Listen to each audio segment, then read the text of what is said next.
Ryan Vogelsong is working his way back to normal. The journeyman right-hander had a solid start against the Red Sox, and now he's taking on his former team, the Pirates. Pittsburgh fans are usually thinking about football this time of year, but the Bucs are marching toward postseason for the first time in 20 years. Game 4 of the series. It's next.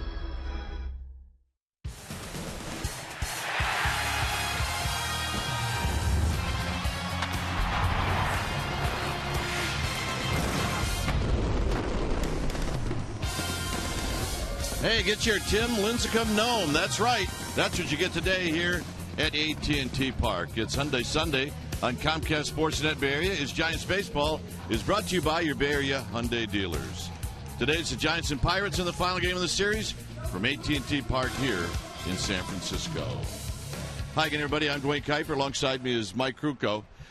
Well, look, you win today, and you got a 3-4 homestand, and that doesn't sound too bad. And look, plus you want to play well against teams that are good, and the Pirates are good right now, and they got a good pitcher on the mound. Well, A.J. Burnett is definitely a good pitcher, and I think the way you have to go about taking your at-bats against Burnett is pretty much the way they went about taking their at-bats against Liriano in last night's ballgame. He, too, is a very good pitcher. And what they did in last night's ballgame is they got pitches out of the pitcher, and I think that's the key. 2 nights ago against Charlie Morton, they didn't, and they lost that ballgame. Today, that'll be the key. Work the counts, have Burnett go deep, try and get in that bullpen early, and give the ball to Vogelsong and hope he can work his magic. All right, should be fun here on a Sunday afternoon where it's the dog days of summer. That's right, all the pooches are out here today as we get ready for the final game of this series. When we come back, we will have the lineups and the very first pitch of this game right after this.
Is brought to you by Jack in the Box.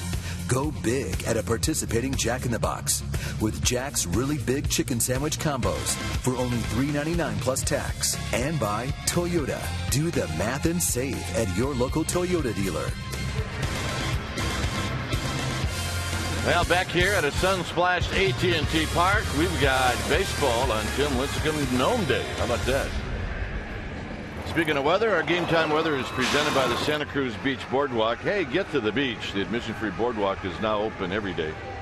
70 degrees here at the Yards. We have winds at 6 miles per hour, humidity at 73%, and or the winds at 6 and humidity at 73, and it is lots of sunshine. A few puffy clouds hanging around. Here's the lineup that Ryan Vogelsong will be facing, and it's brought to you by Coors Light. It'll be Tabata, Walker, and then McCutchen. And McCutchen heated up for the MVP race. Alvarez will be the cleanup hitter. Russell Martin back in the lineup. He had the day off yesterday. Then it's Jones, Lambeau, and Mercer. And A.J. Burnett will pitch in bat ninth. On the hill today for the Giants will be Ryan Vogelsong, making start number 13. 2-4 in the year with a 6.290 ERA. That is getting whittled down every time he goes out there. 52 strikeouts in 63 innings. For him to be efficient today, he'll have to locate that fastball on both sides of the plate with a 2-4 seam grip. He'll give you a curveball, a cutter, a slider, and a changeup. And the first pitch is lifted into center field. And at 1:06, the first out is recorded. Let's take a look at the defense the Giants will employ behind Vogelsong today. Starting in their outfield from left to right. It'll be Kieschnick, Blanco, and Pence. That's the outfield. Crawford, Sandoval on the left side of the infield. Arias and Belt on the right side with Marco Scudero getting a day off. And Buster Posey will be in the squad putting down the signs.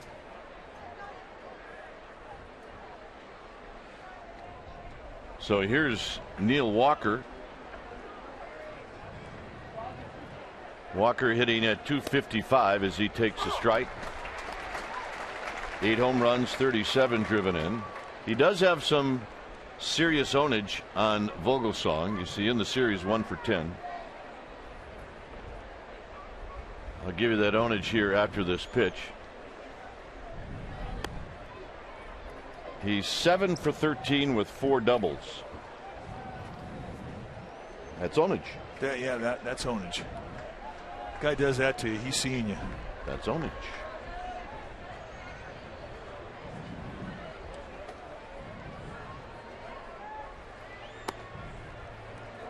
Remember, Lance Barksdale is the home plate umpire, and as Mike has said from time to time, he can be tight. See the rest of the crew.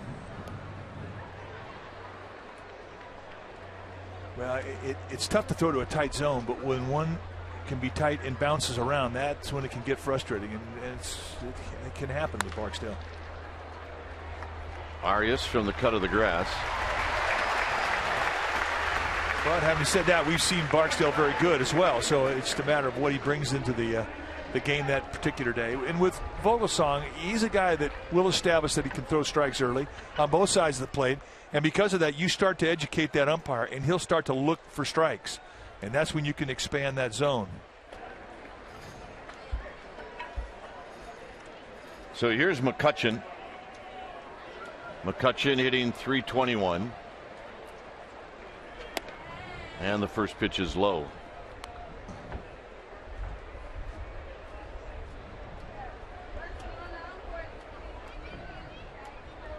Should McCutchen reach, it'll be Pedro Alvarez.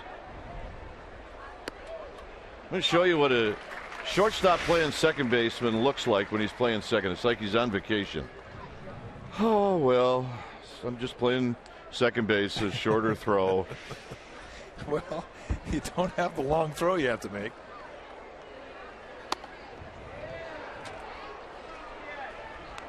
Let's take a look at our Toyota Exmo. It's brought to you by your local Toyota dealers. In the very compact motion for Ryan Vogelsong, that left side opens up beautifully together, and then he gets right out over his front foot.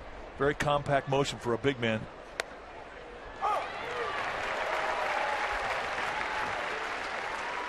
And you really have to remind yourself just how big he is. I mean, Vogelsong 6'4", 220 with broad shoulders built for innings. But you look at his motion, and he throws as if he was a guy who's like 5'10", very compact. Sandoval's got it, and that'll end the inning. I'm shocked that he caught that. Look out, Panda.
It'll be Blanco, Crawford, and Buster Posey. Brandon Belt, he's moved around in the lineup a lot over the past couple of weeks. He's hitting cleanup. Then it's Pence and Pablo Sandoval. Good numbers lifetime against the Buccos. Kieschnick will hit 7th, Arias 8th, and Vogelsong 9th. A.J. Burnett on the hill today for the Giants. Making start number 24, quality arm. And when you take your at-bats against him, you have your hands full. And why is that? Well, he's got a fastball that he will 2 and 4 seam, and it will go low to mid-90s. I mean, his big-time sink, his big-time cut, it is live. He also throws a very good strikeout-type curveball with that fastball. He'll strike out lefties, he'll strike out righties, and he also has a changeup. Everything he has, he can strike you out with. He is a power arm. Take a look at the defense playing behind Burnett. In the Pirates outfield from left to right, it'll be Tabata, McCutchen, and Lambeau, the best arm in left field. Mercer and Alvarez on the left side of the infield, Walker and Jones on the right side. Russell Martin will be in the squad putting down the signs after his day off yesterday. For A.J. Burnett, a 14-year veteran at the big league level, 36 years old, 6'4", 230 pounders. It's a big fella. And here's Gregor Blanco. Blanco started the only left-hander in the lineup that started against Francisco Liriano. And he got a big hit in the first inning. He got a couple of hits overall, but a big hit off of Liriano to knock in the 4th run. Smokes this one into left center field, but McCutchen's got a beat on it, and he'll put it away. Take a look at the play that ended it for the Pirates in the top of the first. The line bullet off the bat of Andrew McCutchen. And watch how quickly Sandoval had to get up, identify, and bounce. And since he's lost that 25 pounds, he's got a little more height than that bounce. I just think he shows so much more energy. Yeah, he does. I mean, he's having fun. He's smiling. Here's Crawford. Crawford hitting .271.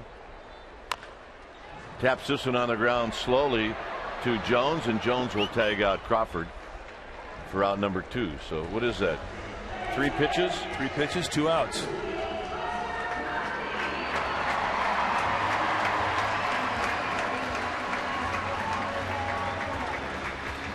Buster Posey gets the whole give your pitcher a little time because he stays in the on-deck circle for quite a while.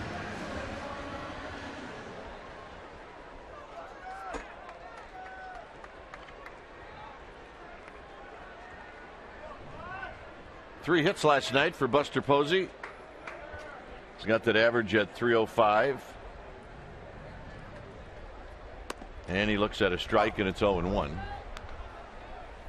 It's just an easy 92. Now he can cruise at that speed on both sides of the plate with 2 types of grip, and he can add 95, 97. It's like another pitch. And there's the 2-seam fastball, and you can see the movement, and that's at 94 miles per hour. So he's never lacked stuff. A few years ago, we saw him throw a game against the Giants when he was with the Marlins, and it was a 4-seam fastball and a big hard slider. And then basically he threw those 2 pitches and beat the Giants. Later on in the year, the Giants go into South Florida. He's pitching there. That night, he was throwing sinkers and splits. And he beat the Giants on those 2 pitches. And fastball 61% of the time, but he's going to give you 2 different looks with it, and they really are 2 different pitches. Change not a whole lot. Don't even really have to concern yourself with it when he's throwing it 5 times out every 100 pitches. But I think when you beat this guy, you've got to beat the fastball. That's why I think you're going to see a lot of Giants after him early in the count today.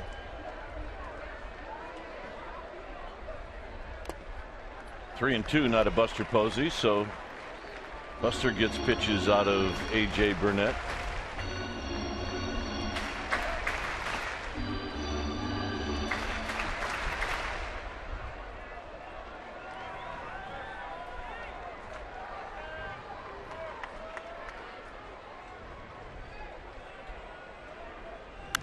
Hit on the ground, and shading Buster Posey to pull the ball was Walker, and he'll make the play to end the inning. After 1, 0-0.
versus Rewind. Last night, Pablo Sandoval made an incredible play to end things in the top of the 6th. To his backhand, picked it up, and then shot him down. And we'll take another look at it. It go across his body. That ball was raked. And on the backside of it, Buster Posey making a good dig. And that was the kind of defense the Giants had last night. It allowed them to win that game. That's our AT&T U versus Rewind. Whew. It's a good thing he made that play. Things could have gotten weird. Here's Alvarez, Martin, Jones. And a big swing and a miss.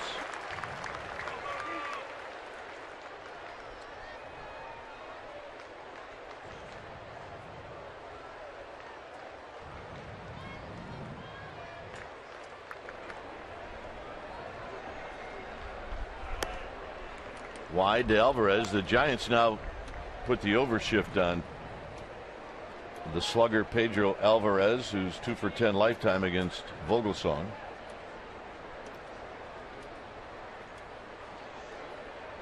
That's one thing you don't see in the Little League World Series. What, the overshift? Yeah. Yeah, you know, it's much of those games that I've watched. I think they need to bring the fences. They need to push them back a little bit. Really? Yeah. I've seen a lot of big flies. Here's the 1-2, and he got him. All right, after that strikeout, let's check in with Amy G. All right, gentlemen, I spent a little time with Matt Cain this morning, asked him how he's doing on his first trip to the disabled list. He said he's doing okay. He said he can't waste time or waste energy being frustrated about it. He said he's actually able to still work out. The only thing he can't do right now is throw. And he's actually on his way to Arizona as I speak to continue rehab while the team will go to Colorado, and then he'll meet up with the team when they head to Arizona. The goal for him to throw this week. Gentlemen? All right. Throw, play catch. Play catch. Just like you're starting out, although probably wouldn't take him too long to get back at it. Here's the 0-1 to Russell Martin.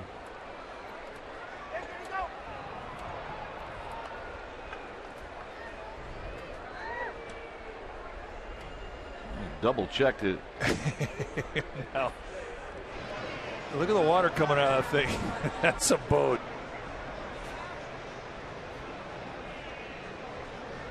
That thing is about 8 ounces away from sinking. Well, there has to be a reason why there's another boat real close. Well, I think that's hysterical.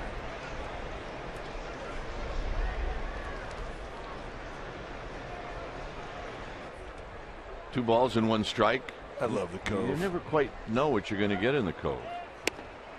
2-2 to Russell Martin. I was checking it. You'd think that Martin would have faced Vogelsong before, but this is it.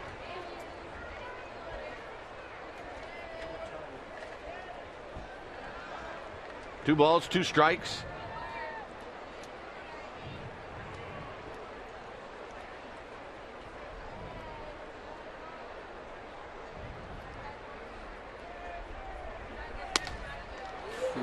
Just missed. Good pitch. A pitch that makes everybody think, correct? Well, and in a two-strike count, you think, man, that's a pretty close pitch right there. Now, Russell Martin's got a good eye. Don't get me wrong. He knows that strike zone.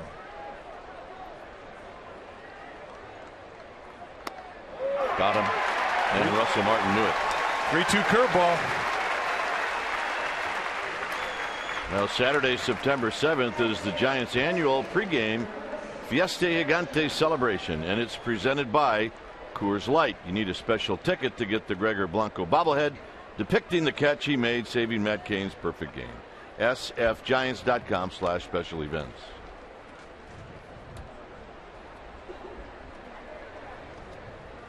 Here's Garrett Jones.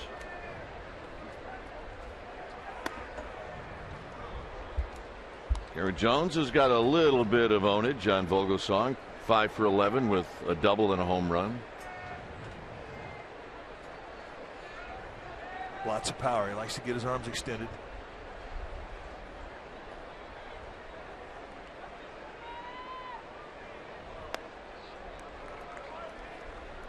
Take a look at that 3-2 curveball that Vogelsong drops on Russell Martin. Just absolutely freezes him.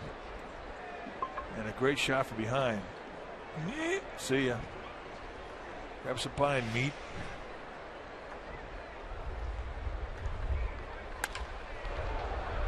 Coming in is Kieschnick. Not a problem, and that'll end the inning. Belt, Pence, Sandoval. Bottom of the second coming up.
To you by your Bay Area Hyundai dealers. Well, Giants fans, are you on Facebook? Well, we want to hear from you. Be sure to like the Comcast Sportsnet Bay Area Facebook page for breaking news, exclusive features, giveaways, and more. CSNBayArea.com, your interactive home for authentic Bay Area sports. Here's Belt. It'll be Belt, Pence, and Sandoval. No score. No base runners, no hits, and a strike to Belt, and it's no balls and one strike.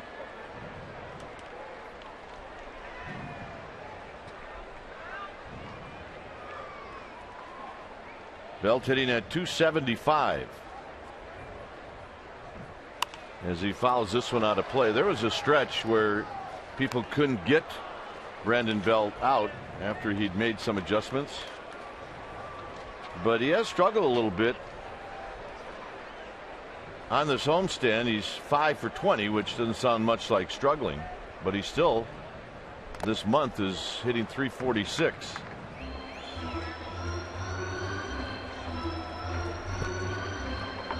It's just the bat speed, though. I mean, it's such a night and day difference when you see his hands release the bat head and just throw the bat head at the ball now. And there's just so much more life in his barrel. It's not even close.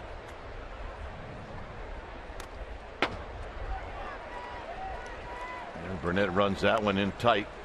And just by making the adjustment in his hands, it changed the angle of his bat. It flattened out his bat, his bat path. And now you're not seeing those little lazy fly balls to left field that you saw a whole bunch of before in the late fouls to the left field side. High and deep to right. This one is a one-hopper off the bricks. And Belt is into second base on a 1-2 pitch. He's got a double. And that's the other thing, too, is his two-strike approach now is totally different. He doesn't have to make an adjustment. His bat head is that much quicker with the new grip. A 1-2 fastball. He tries a two-seam on that front door and go in the inside corner. Boom. A bent arm swing and just rifles it over the head of Lambeau in left field or right field. That ball jumped. So here's Pence. So not bad for Belt, his first at bat against A.J. Burnett. So here's Hunter Pence. Breaking ball to Pence and a called strike. Pence had 279, 15 home runs, 64 driven in.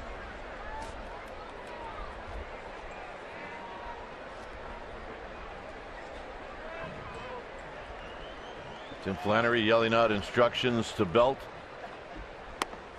Boy, 0-2. He backed up with another one. It's a good curveball.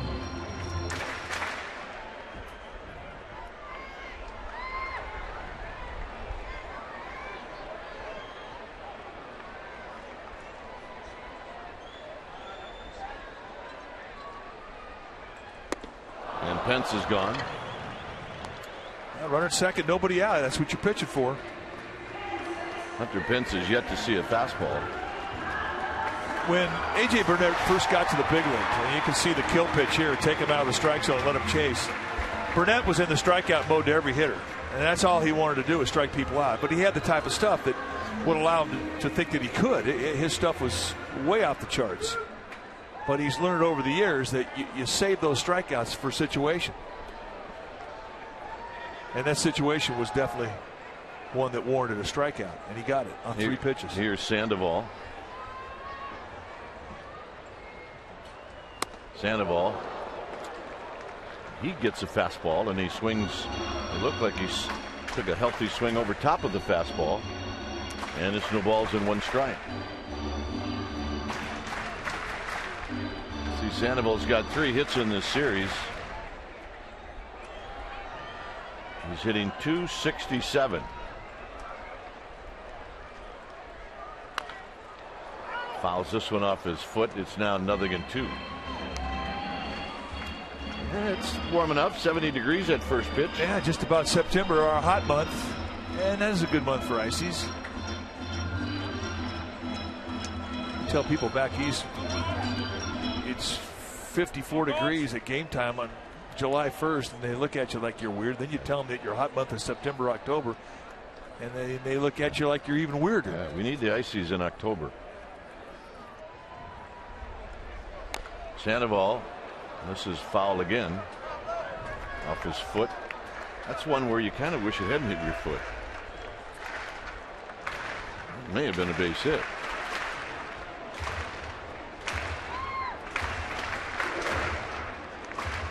Sandoval, you see his numbers with runners in scoring position. They're very good.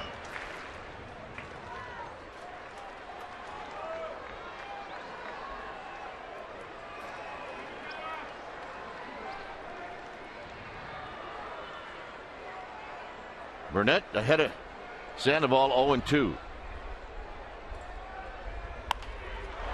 Little pop up, center field, it's gonna fall. And Belt was in no man's land as he reaches third.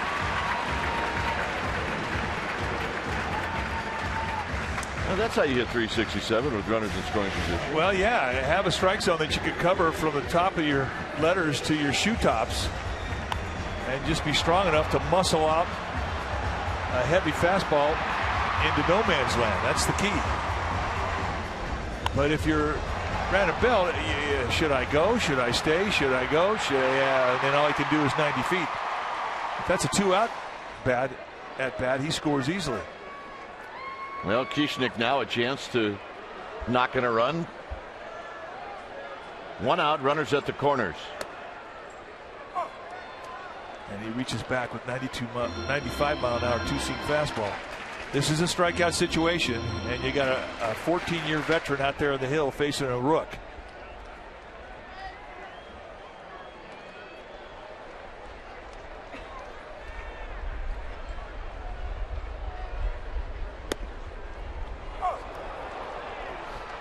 Well, the rook right now is in trouble.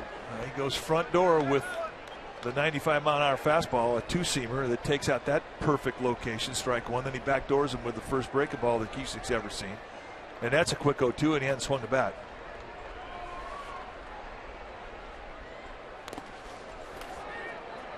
Russell Martin saves the day. It's now 1-2. Try a little back foot slider there, or back foot curveball. He'll flatten that curveball out too. He can lower his arm angle a little bit and change the angle of it.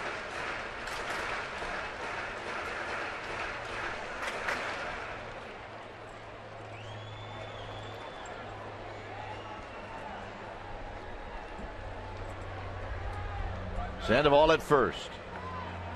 Belt at third. Hit on the ground. It could be a pair. And it is. So Burnett gets the double play ball. We will head to the third. It's 0-0.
Romo says, well, I'm a fan for the first 5 and 6 innings, and I get to watch these guys do their thing.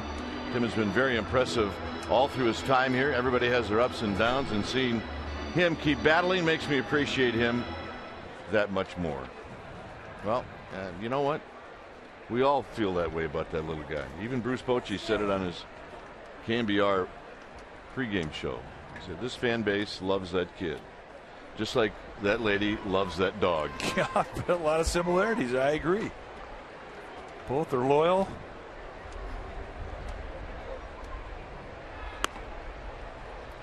Logo Song wants to know where that one is, and it's 1 ball and no strikes. Yeah, it's just a tight zone. Does it matter to Lance Barksdale that it's getaway day at all? No, not in the least. But he just makes it tough, and like I said, the starting pitcher that loses his composure first is going to be the guy that loses this game. And Lance Barksdale's strike zone is going to test you because it is minuscule.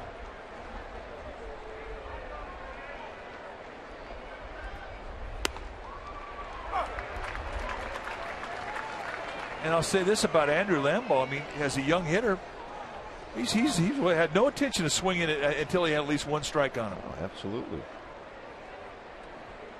Mercer's on deck, and then A.J. Burnett. So it's 3-1. And I'll bet all those balls that he missed by no more than 1.5 balls away from the strike zone, if that much.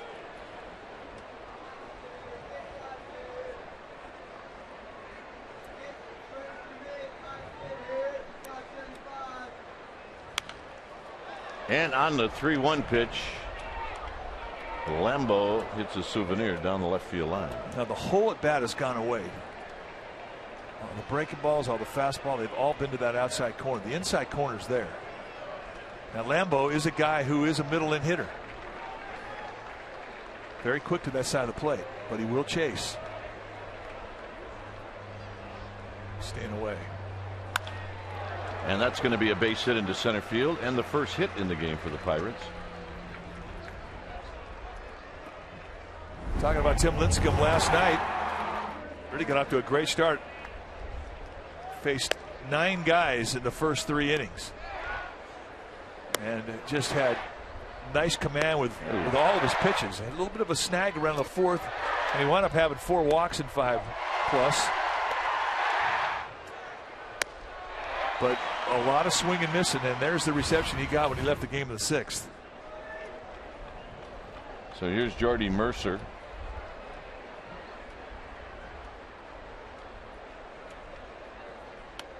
And a good curveball, and it's 0-1.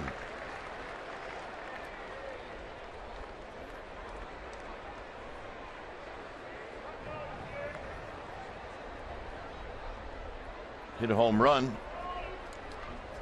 in the series opener on Thursday night. Hit it off of Matt Cain.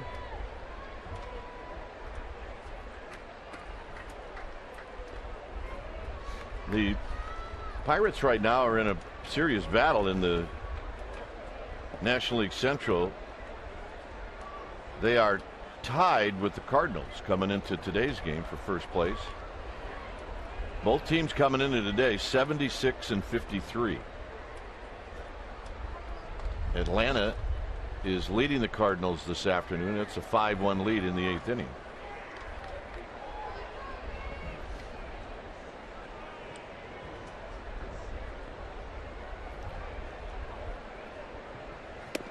And a strike. It's 0-2. It's going to be tight all the way. Of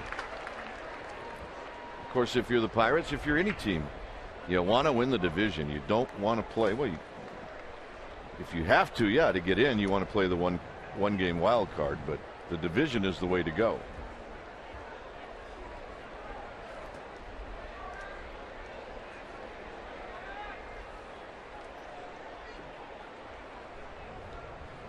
Outside and low, 1-2. Well, 1-game playoffs are they're a bit nerve-wracking. Well, look at last year how the Atlanta Braves, they were playing great. 1-game playoff with the Cardinals, out. Season over. Texas Rangers last year, 1-game playoff, out. Season over. Popped into center field for Blanco. Blanco will make the catch. Well, the Arizona Diamondbacks are in town for a 4-game series, September 5th through the 8th, and the Thursday, Friday, September 5th, and 6 games, both 7:15 starts. Saturday, the 7th of September, is our annual pregame Fiesta Gigante celebration from 3 to 6, with the game starting at 6:05. Sunday's finale starting at 1:05. There are tickets available for all 4 D-back games. Go to sfgiants.com. I'm not tying the knot.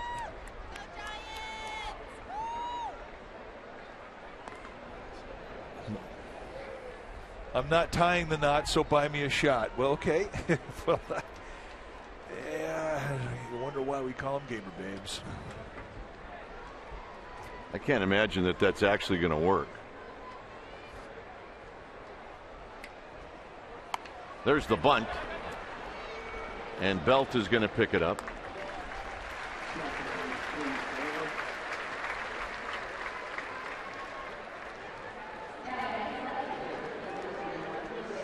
So a runner in scoring position. Gamer Pup from Half Moon Bay. Oh, yeah. Today are the dog days of summer, which has become a great tradition. Look at the spiked haircut. I like that. We were out there today, and I mean, there's just a ton of pups. Everybody having fun. It's a great promotion, great day, especially if you're a dog lover. Here's Tabata. Tabata saw 1 pitch in the first inning, and he skied, went out to center field. He has had good at bats. It seems like he hadn't had a bad at bat in this series.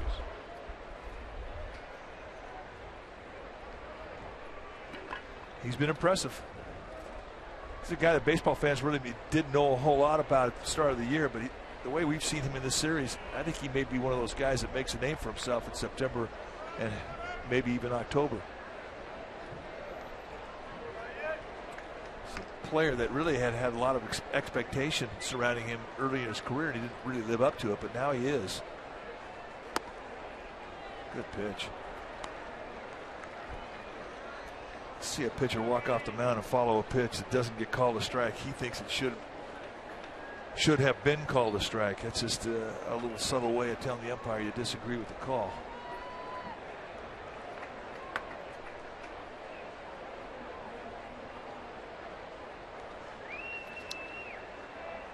Vogelsong does not have to come in.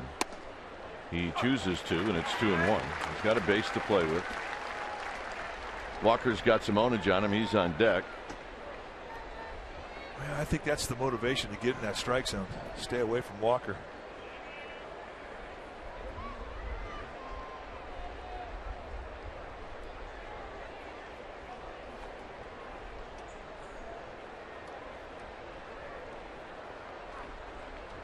Now timeout is called. Brian Vogelsong definitely knows where the hot spots are in this lineup. Guys who've had good histories against them, guys who are swinging the bat well coming into the series.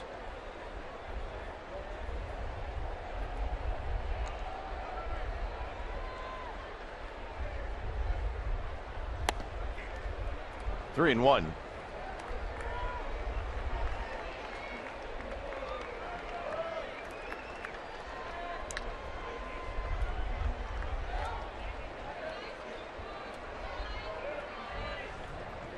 So Tabata with a chance now to sit on something that he likes.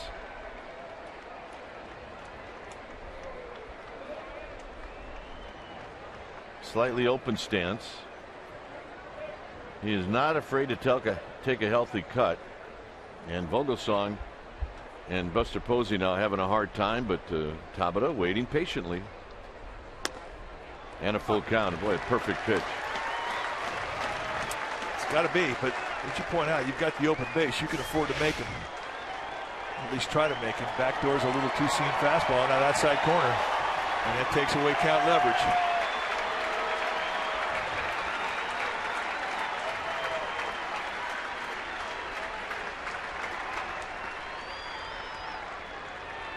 Three-two pitch. Got him, and that'll end the inning. What a job by Vogelsong to strike out Tabata. He's got 3 Ks.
Brought to you by Heffernan Insurance Brokers. Insurance and financial services for you and your business. Visit hefins.com. No score as we head to the Giants' half of the 3rd inning. It'll be Arias, Vogelsong, and Blanco. Giants have had a scoring opportunity, get away from them in the second. And the same can be said for the Pirates in the top of this inning. So here's Arias, who takes one in the dirt.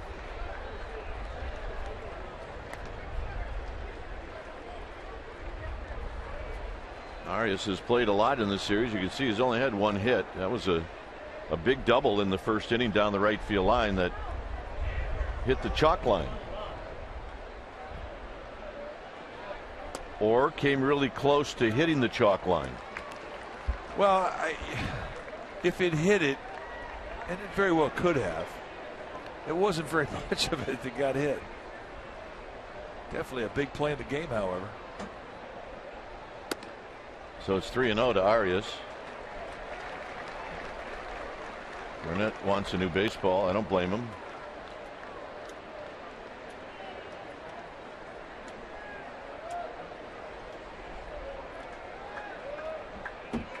Outfield straightaway. And a strike. It's 3-1. You see the defense is pretty well straight away across the board.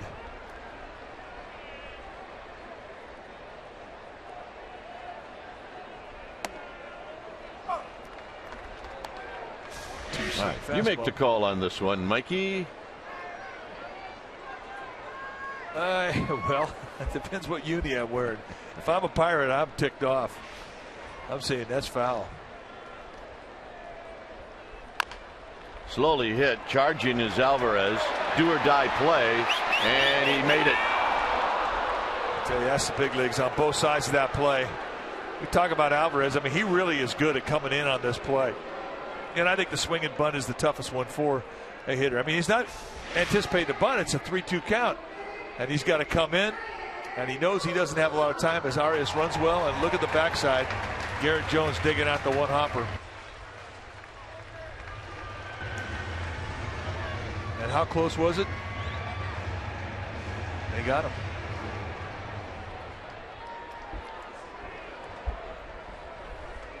That's the big leagues. So here's Vogelsong taking a strike.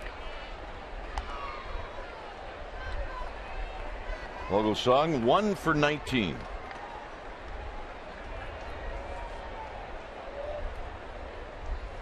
And there was just one at bat out of those 19 that killed him. And that was the one where he swung and ball hit his pinky finger. And it set him on the shelf for what? 2 months? Almost 3.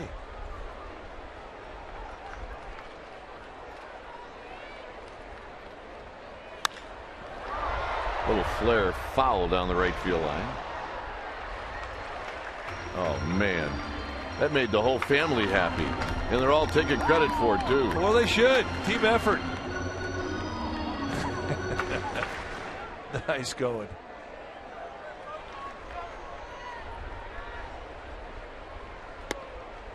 So Vogelsong gets a little of his own medicine with the breaking ball. Dave Fleming, he's going to come in and do the middle 3. There's young Dave. Although we can't really call him that anymore. There's old Dave. Yeah, there's old Dave. I'll come back in the 7th.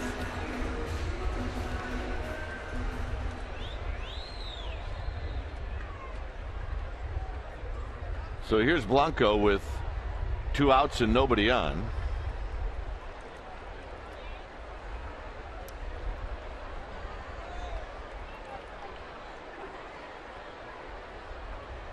Blanco shows bunt and he takes the pitch high.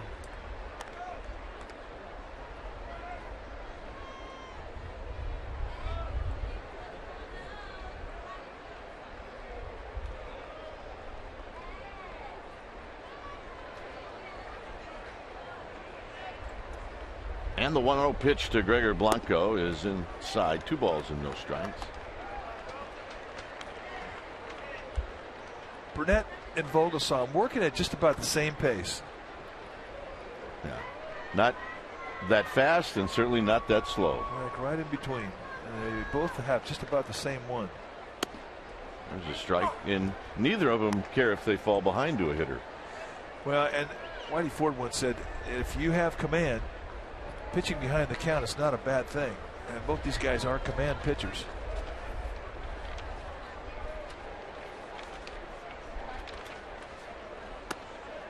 And the reason why it's not that big a deal is that they're never really backed into a pitch. A lot of pitchers have one type of fastball, four-seam fastball. If they're not getting that curveball over, they'll have to throw the fastball, and they become predictable.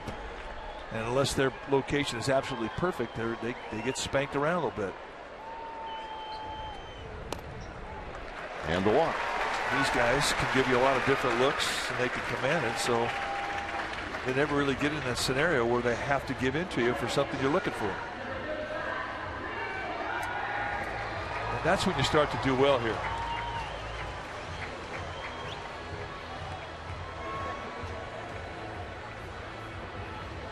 Well, you've got speed on the bases. You got Blanco, who has 11 steals. And yes, you would consider him a base stealer.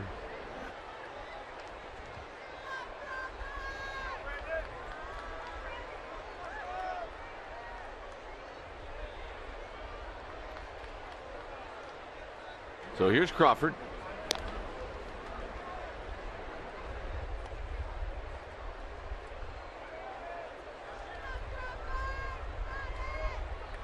Crawford bounced out. He saw one pitch in the first inning. See if Blanco goes. He's leaning. And now he has to dive back in. If you're going to be on first in this spot with 2 outs, this is the spot to go. Well, the only thing that's really causing you to think a second time is the guy behind the plate. Russell Martin has been throwing great. He's done it this series. He's done it all year. Not an easy guy to steal on. That was nearly a quick pitch, and it's 1 ball and no strikes. Buster Posey's on deck.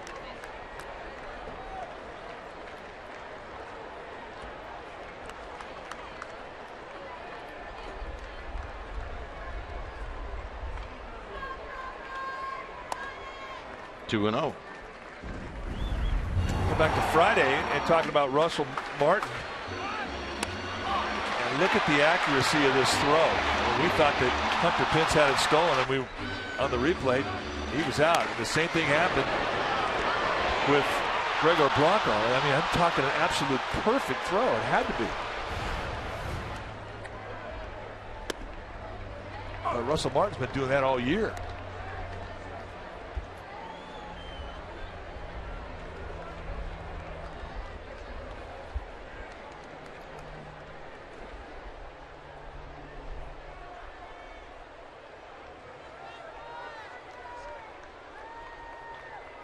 Two balls and 1 strike.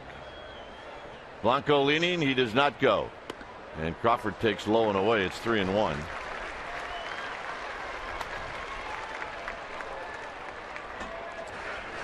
One thing Burnett has done today, he's pitched behind the count a lot.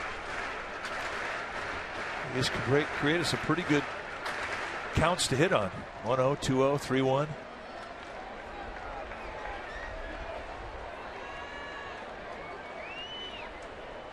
Blanco goes. Swinging a base hit to right. Blanco doesn't hesitate. He makes third easily. Here's our Coors Light Cold Hard Facts. Fielding percentage, National League leaders among catchers. Russell Martin. Take a look. He's on top. A.J. Yelich, Yadier Molina, Buster Posey, Brian McCann. That's a pretty good list right there.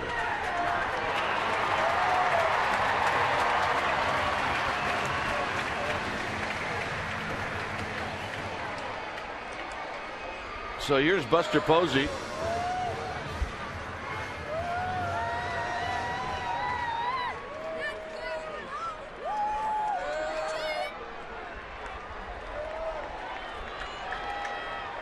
Buster Posey bounced out to second in the first. And he takes a breaking ball for a strike. That's a quick breaking ball. That's a good one. And the thing about that curveball from Burnett is he can go on both sides of the plate with it. He's got full control of it. Throw it at any count. He'll throw it 3-0 3 times. On the ground and off the glove of the diving Walker, and the Giants take the lead. Buster Posey with an RBI, and it's 1-0.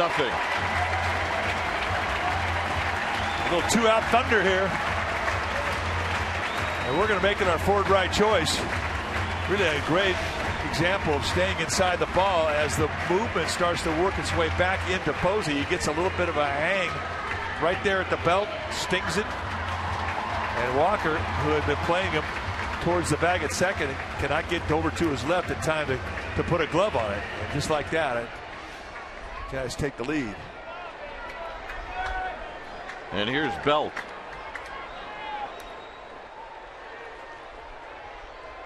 Belt doubled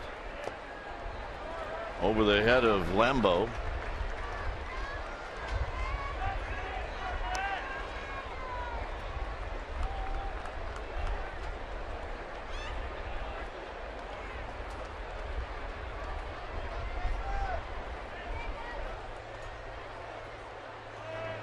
One ball and no strikes. Crawford at second, Posey at first, and that's high and foul down the left field line. And it's 1 ball and 1 strike.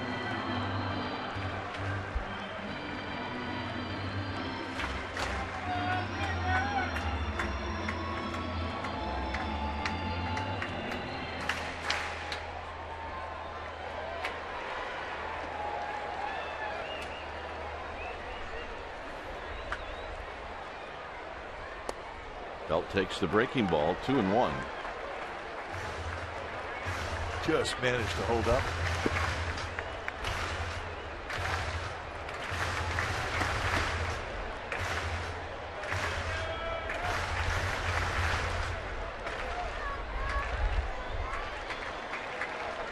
Giants trying to add on 1 run now here in the third.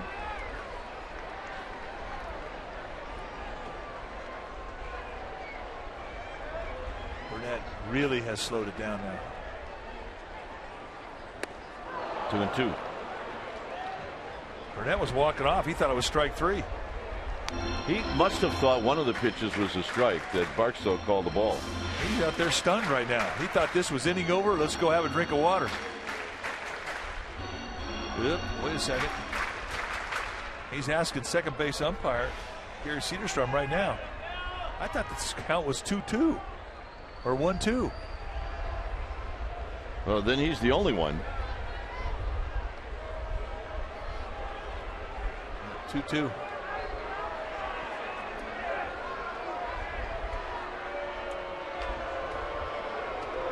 He was totally thinking it was a 2-1 count. Oh, I beg your pardon. Yeah, he thought it was 1-2, and he thought one of those earlier pitches that Barstow called the ball was a strike. So with that curveball and a swing through and that Bell had, he thought that was inning over.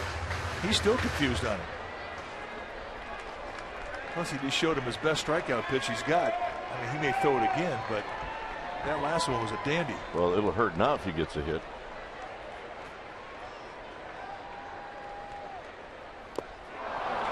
And he got him anyway with the same pitch, and that'll end the inning. Dave Fleming will be in. I'll see you back here in the 7th. Giants take the lead. It's 1-0.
Fleming, welcome. Hi, Mike. Good to be with you on this beautiful Sunday. It is a beautiful Sunday. Fantastic day here at the park. I got my vest. I got my shirt. You're looking pretty legit. I got to be honest with you. Got to be part of the group here.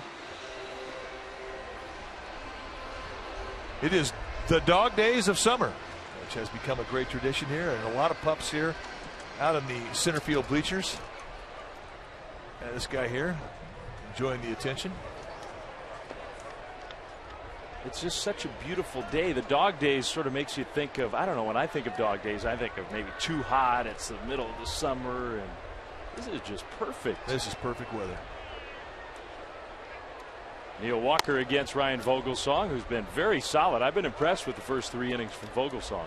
And he's had a very tight strike zone to work with, too. It has not been a pitcher-friendly zone, but yet through it all, he still managed to stay on the corners. He's got to go through the middle of the order here. 2-3-4 coming up for Pittsburgh, but now he's pitching with the lead. It's 1-0 Giants, and he gets the strike to Walker. Walker's had good success against Vogelsong in the past.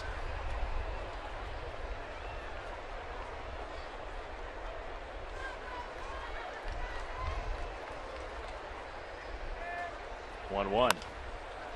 Foul off to the left, out of play.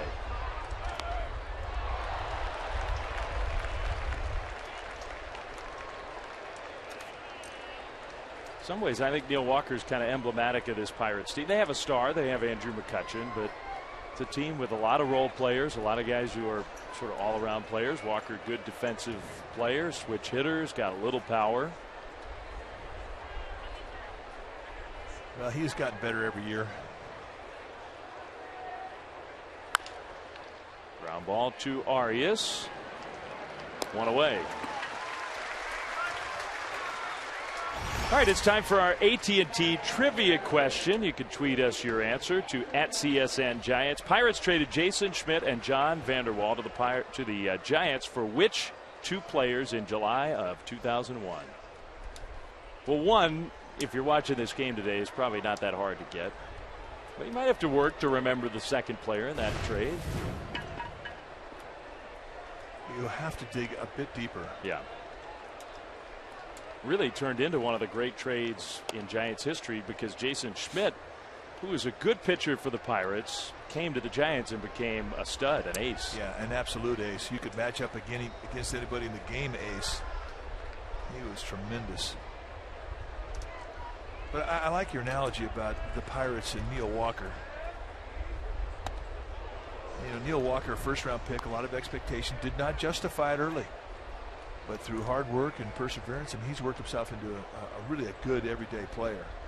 And that's the one thing about this Pirates team. I think they have a lot of baseball players, guys that may not jump off the stat sheet, but they do a lot of little things right. It really is the way you explain their success this year. They're baseball players. They have good instinct as a team. They catch the ball well. They pitch well. They don't score a lot of runs, but what they put on the board, they make count. Foul ball from McCutchen, strike one. It's 2-1 to their one true start. McCutchen is the leader of their team. He's the captain of the defense. He's their best hitter, their third place hitter. And I think he's got some similarity to Posey, very different skill set, but doesn't say a whole lot, just shows up every single day ready to go. And plays hard. He does. Pops that one way up there. Belt fighting the sun with the wind. Can't quite reach it.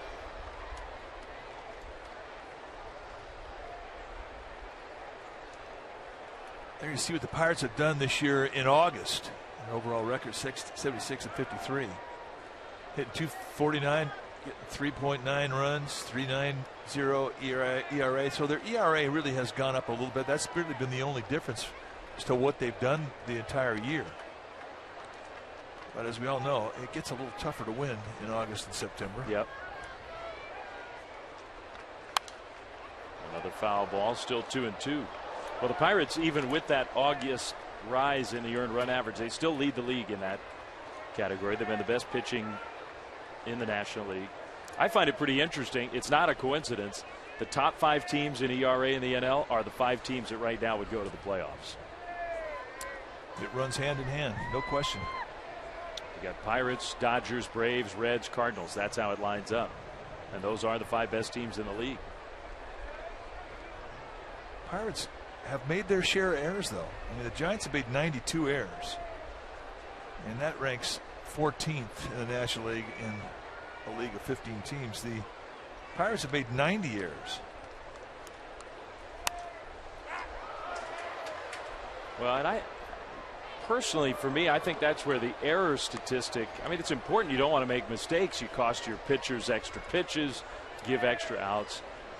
But the Pirates have some guys like McCutchen. I mean, even Pedro Alvarez makes his share of spectacular plays over at third. But Neil Walker's a very good defensive player.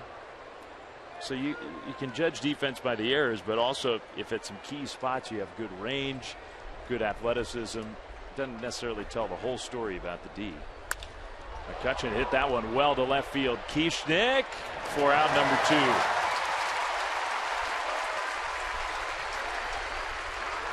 Maybe a little too much topspin on that ball. It was loud contact.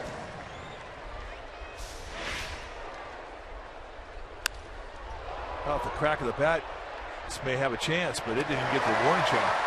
This ballpark has played very big this homestand, much bigger than it normally plays, especially to center field. We've seen some balls out there just flat out crushed that haven't gone to the wall. Buster Posey's lost a couple. Hector Sanchez has lost a couple.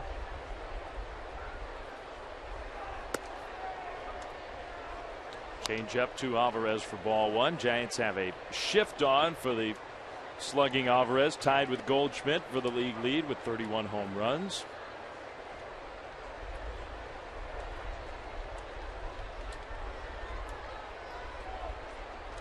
Alvarez hits one to deep right field. Pence is there to make the catch. So a couple balls that sounded pretty good. Both are outs. Another scoreless inning for Vogelsong. 1-0 Giants.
Days, dog days here at AT Park. It's an annual event. We've got Milo right here, and this right here is his little sister, I guess older sister, Tula, and they're just enjoying the day. Earlier today they got to have a parade around the park. The whole day is presented by Zynga, and then after the parade there is of course the famous costume contest for these guys. People come up with the most creative ideas. And then the SPCA held an agility exhibition out in the outfield, and they've been walking around all day giving these man's best friend and woman's best friend water all day, and it's just awesome. It's an awesome day. Best time of dog days in August, guys.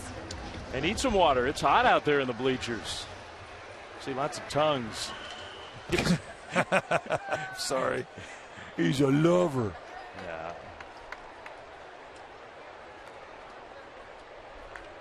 Yeah. Dog days. Well, it's the one day of the year at least where for me you can put clothes on your dog and I won't make fun of you. the costume contest. It's allowed. So Jax doesn't have any uniforms? He does not wear clothes. My dog wears fur.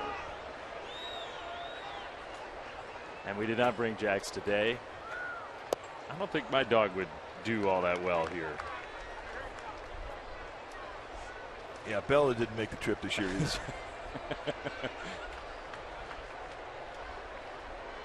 Those dogs that we're showing, they're pretty mellow. Hunter Pence kind of squibbed one to second. Walker throws him out. How about we ask and answer our AT&T trivia question? Pirates traded Jason Schmidt, John Vanderwall to the Giants for which two players in July of 2001? And the answer, of course, Ryan Vogelsong. And the second piece of that puzzle, Armando Rios in that trade.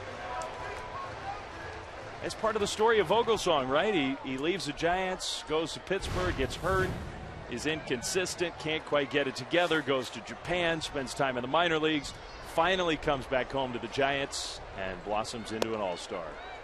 Just a tremendous story of perseverance and support from his wife, Nicole. I mean, she got him through some rough times.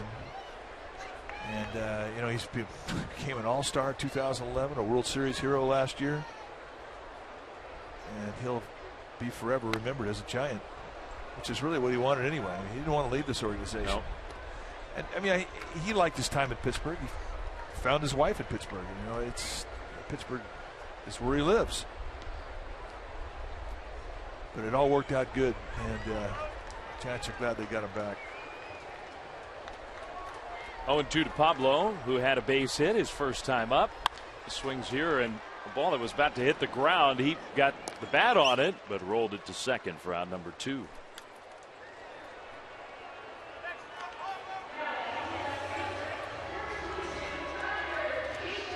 So 2 down with Kieschnick coming up.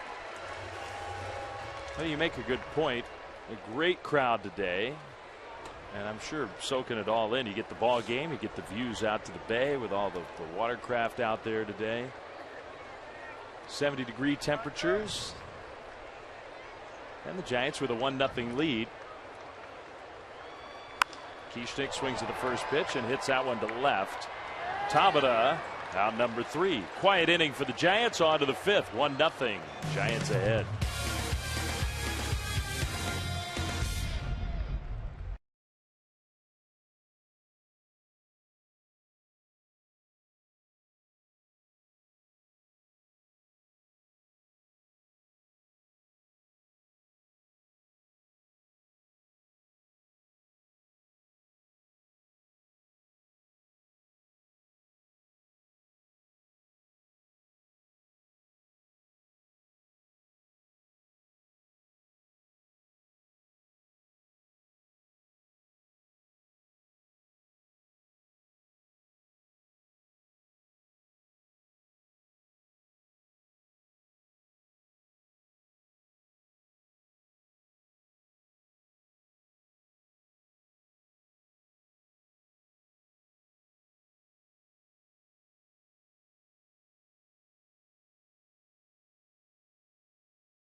By the Solar Company.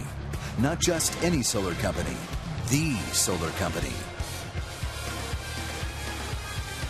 Well, Saturday, September 7th is the Giants' annual Fiesta Gigantes presented by Coors Light. Fiesta Gigantes is a free pregame celebration featuring 3 live musical acts. You get to the ballpark early as the festival goes from 3 to 6. and is located just on Terry Francois Boulevard. Also, the first 20,000 fans into the ballpark will receive a Giants sombrero courtesy of State Farm, sfgiants.com. Russell Martin against Ryan Vogelsong, inning number 5, 1-0 Giants. Part of the reason why you see all those watercraft out on San Francisco Bay, we showed you there, coming back here inside the ballpark, is of course all the racing going on, the America's Cup events. Pop up to Crawford, fighting that bright sunshine. Yeah, that was tough. And a 1-pitch out. I mean, it's busy out there, and part of the reason, Mike, September 7th, the date you're talking about with the Fiesta Gigantes, that will also be the first date of the America's Cup final racing. Oracle Team USA against, looks like Team New Zealand. Did they look good yesterday? They did. You and I got an up-close look at how good they are. They are legit. Team USA has their hands full. And they know it. You and I were talking to a couple of the members of Oracle Team USA, and as confident as they are, the technology that they have, the experience they have, they know that it's going to go down to the end. And you don't have to know that much about the sport of high-end sailboat racing to enjoy what's going on here. But I guarantee you, even over the next week, that traffic out on the bay is going to pick up even more. We're going to see more and more of those yachts and boats coming from parts unknown to San Francisco to be a part of it all. Well, it is an exciting time in the city of San Francisco. It looked as beautiful in yesterday's event as it did all last year during the World Series. And I didn't think it could look any more beautiful than that.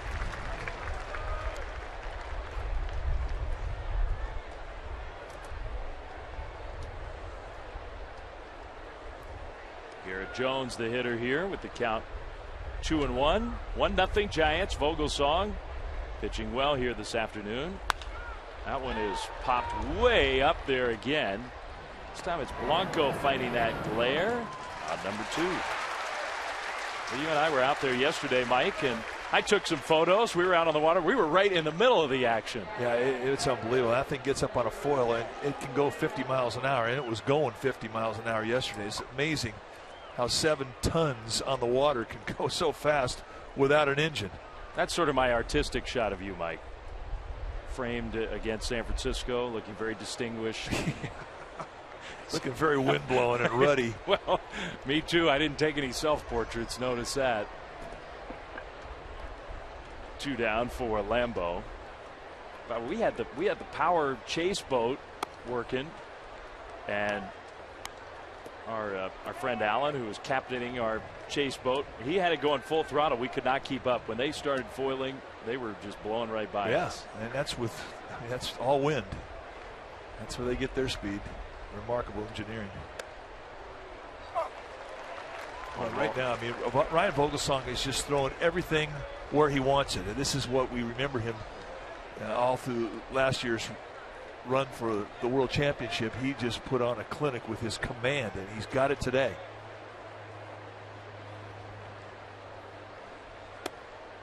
And he's not getting that pitch. I mean, Lance Barksdale has probably one of the top 3 tightest strike zones, if not the tightest strike zone in the game. He just has a small strike zone, and I mean that's part of baseball. Umpires will be that way, but he has not loosened up in that outside corner at all for Vogelsong. And there's probably been about 6 pitches that he could have gotten, and probably another 4 or 5 that A.J. Burnett could have gotten.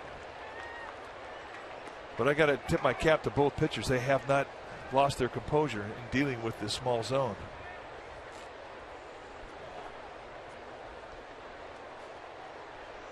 Good a hitter's count for Lambeau. Had a base hit his first time up.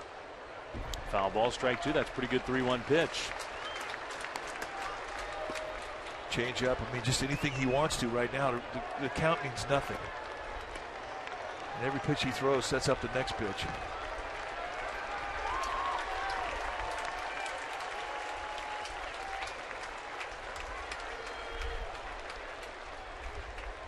It's good graphic example of what you're talking about. He's mixing and matching today.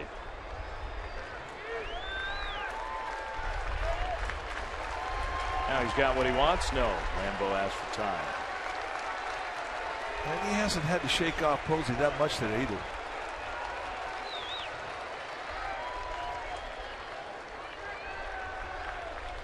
Full count, 3-2. Just misses. And you can see the head went down from Vogelsong, and that's the first little sign of frustration that he is outwardly showing. He thought he had strike 3, and Barksdale says no. 3-2 fastball, drives it right down. Nice job.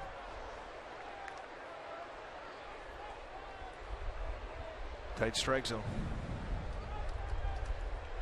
He will make eye contact with his pitching coach. And that little look you saw was directly over towards Dave Righetti, as if to say, oh. But they knew it coming in. I mean, Barksdale's got that reputation. Not like it's a surprise. No comment needed. The look was enough. A 2-out base runner with the 8th place hitting Jordy Mercer coming up.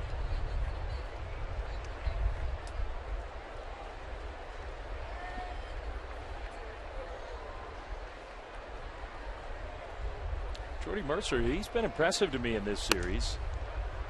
We have not seen a lot of him in the past. They've had other guys out at shortstop. He's starting to play more and more, and I think he's helping this Pirates team. Yeah, he's a good player.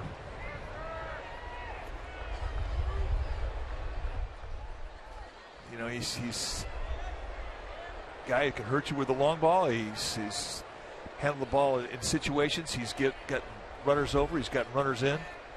Tough to strike out.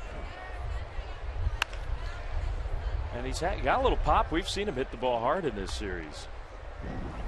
Speaking of, game 1 of the series against Matt Cain.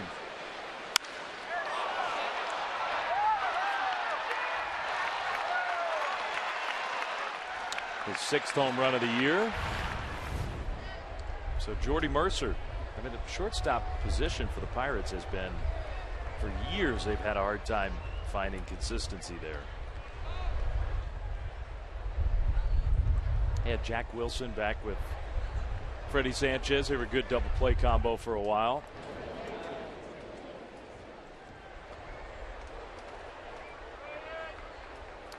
Think back to the heyday when they won the World Championship in 1979. They had Tim Foley and at short, Phil Garner at second. You know, not a lot ever really got said about that Keystone combination, but they really were a backbone part of that club. They were strong in the middle of that field. Smart players. I mean, they didn't hit the home runs of a Parker or a Stargell, but they won a lot of ball games with their glove, their play around second base. I always say that if you're going to build a team, you've got to start with the middle of your defense. Center field, shortstop, second baseman, your catcher. And that really was an incredible part of that 79 Pirates team. The nickname Lumber and Lightning. They could run and they could swing it. 2-1. That ball hit to right field.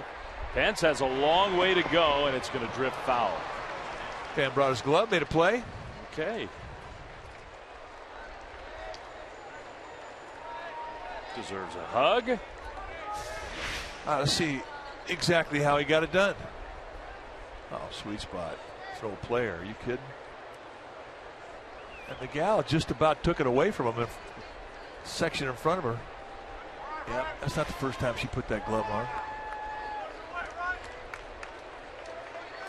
2-2 to Jordy Mercer.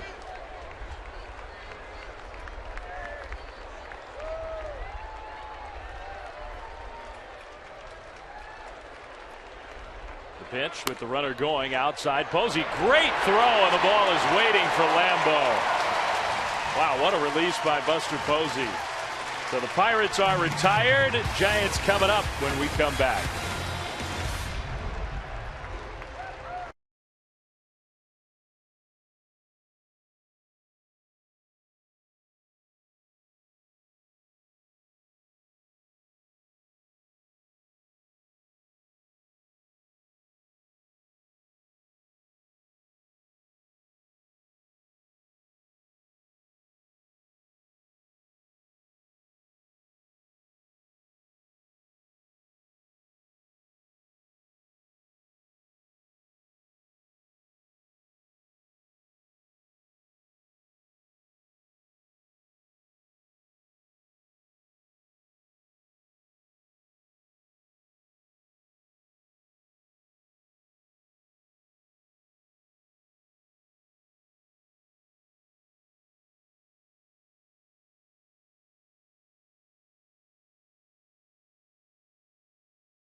Giants history on this date. In 2000, Giants tied a franchise record. They had 8 doubles in their game against Philadelphia. They beat the Phillies 16-3 at the Vet, 21 hits overall. Pitcher Russ Ortiz even had 3 hits.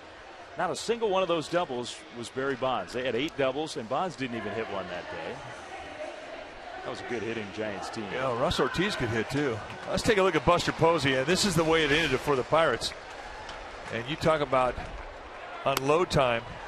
1.44 from Vogelsong. That was his unload time. That's a bit slow. Buster Posey 1.78 from the time he touches it to the time Arias catches it. And that is absolute perfection. Just a great throw. You could just see the quick release even as it was happening. Sometimes you just know. And we talk about his sub 1.8s when he first got to the big leagues, and longtime scouts looked at you like, what?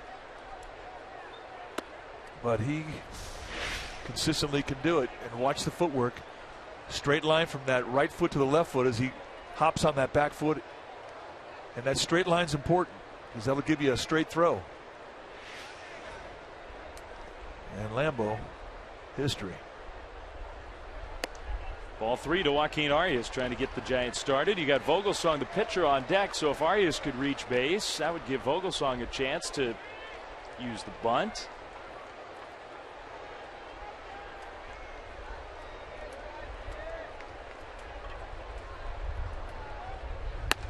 That one just pumped right in there. Fastball, strike 1.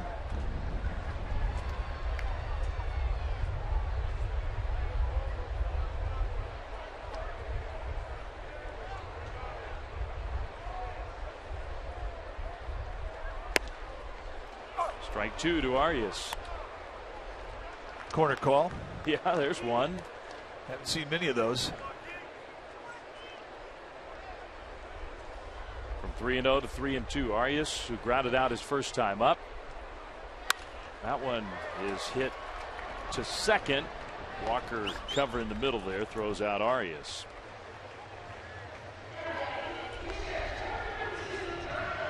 Maybe a first Giants game. Well, I think she's having fun. It's a new hat. She's with her dad. Yeah. That is a pretty child right there. Probably a new shirt. Yeah, she's looking good. And wants to pay attention to dad. There's a smile. I got some teeth coming. Yeah. Vogelsong, first pitch swinging. Nice play by Pedro Alvarez to take a hit away. He doesn't get enough applause for his defense. We talked about his ability to come in on a bunt or a swinging bunt. I think it's as good as anybody in the game, but really gets a really good quick step both ways. Very quickly to his feet. And once he gets his hands on it, he's got a cannon. Didn't really have to use it there with Vogelsong, but again, beautiful play. Yeah, really nice. Well, he fits that same mold you were talking about, Neil Walker. It's taken Pedro Alvarez a while. He was drafted ahead of Posey. He was as big a prospect as Posey. Blanco, ground ball, base hit into right field. Blanco is on base for the second time in this one. Blanco's swing has been a lot better lately.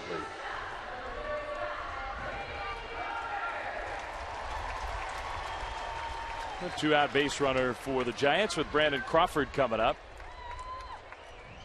Crawford's hit in the third was a part of that Giants rally that got them the only run of the game so far.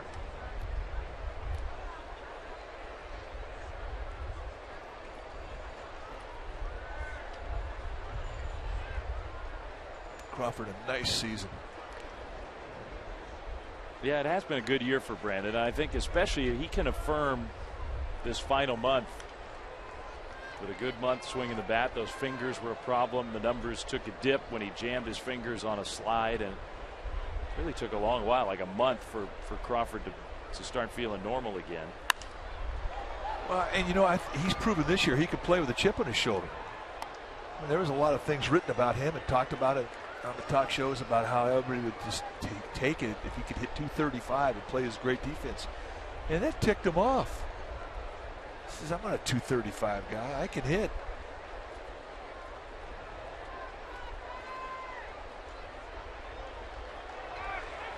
Blanco going, and the pitch. Did that hit him? It did. He tried to get out of the way, but it hits Brandon Crawford. So Blanco, who would have had a steal, won't get credit for that, but the Giants have 2 on, 2 out for Posey. Well, and a little 2-out thunder is pretty much the same way it went down in the third when the Giants scored their only run of the game. Burnett had 2 quick outs, and then there was a walk, a knock, and then Posey knocked in a run. Watch the breaking ball. Looks like it may have hit the protective piece on his shin bone. Well, if Burnett was aiming for it, it's a pretty good throw. What do you think? You think he was aiming for it? I don't think so. I'm just throwing it out there. Yeah. Well, AJ, I mean, it's been a wild career for Burnett. His time in New York, he was a controversial figure. Facing Posey here, 2 on, 2 out. Strike 1. There's a corner call. It's like 2 different strike zones right now. I haven't seen many of those wide strikes, and that's what drives you crazy. A couple Posey fans indeed. Hoping Buster can knock in another run. He knocked in the first one of the game, back in the third. That slider, good pitch, strike 2. Well, they set that target on the outside corner, and he winds up taking out the inside, and it winds up being a corner pitch to that side of the plate. Look at the target outside. This thing is on the inside corner, so 2 pretty generous strikes there from Lance Barksdale's strike zone. And that means Posey has to hit behind at the count 0-2. The slider, good take by Posey. That is such a tough pitch to lay off. So hard to lay off that one.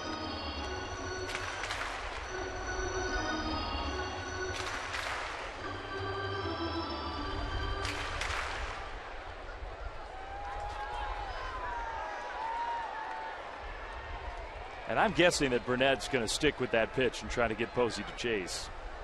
We'll see.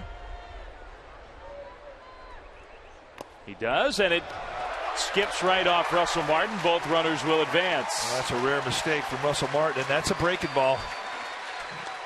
Good defensive catchers will tell you that's the one that they feel they should block just about every time, provided it doesn't bounce out in front of home plate 10 feet. But a breaking ball that gets down here, I mean, he really got glove tied there. That was improper positioning by the glove, and it cost him 90 feet. And that's a mistake. You don't see Gold Glovers do that very often. You could tell he was upset at himself. He picked the ball up and slammed it back into his mitt.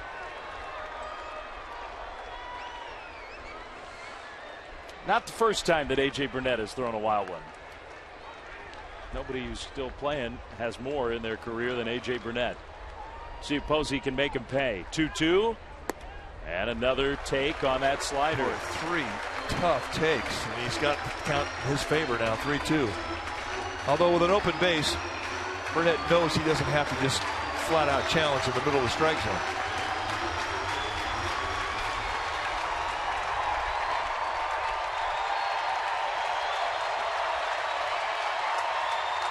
Brandon Belt would be next. Giants trying to break this game open a little bit. 3-2 to Posey. Ball 4. Easy take.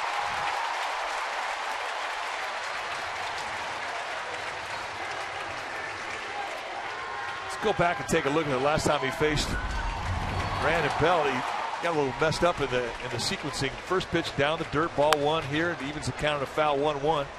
Then that's where he thought he had a strike, because there's a pitch on what he thought was a 1-2 count. It was a 2-1 count.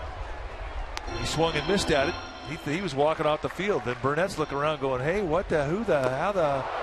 And then he comes back, throws another breaking ball at the back foot and strikes him out. So Belt, with the bases loaded this time, takes ball 1. And he opens him up with a changeup. Interesting. Hadn't thrown many of those pitches all day. It's been an interesting matchup here today with the first at bat Belt had against Burnett. He hit a ball off the wall and right for a double.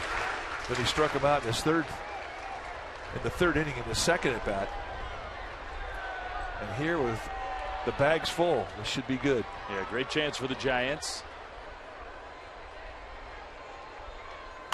Belt took a pretty good cut, foul ball.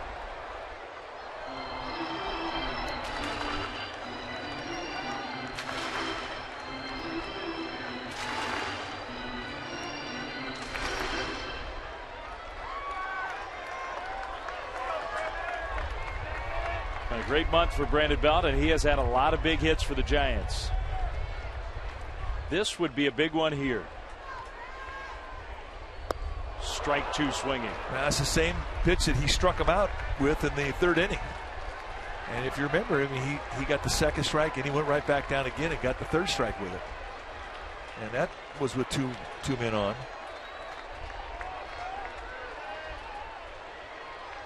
Best defense against that pitch, take it.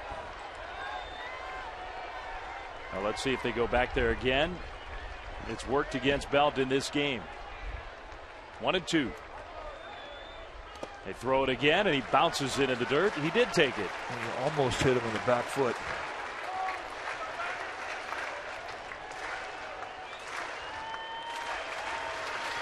That's one of the dangers you get in this kind of spot. Bases loaded. You keep throwing that pitch.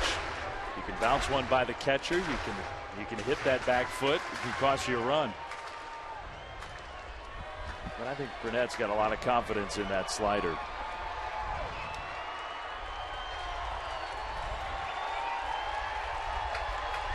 Two and two. Big pitch coming right here.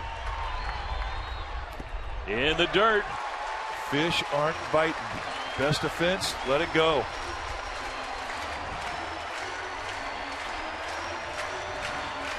Next pitch for Burnett will be 80.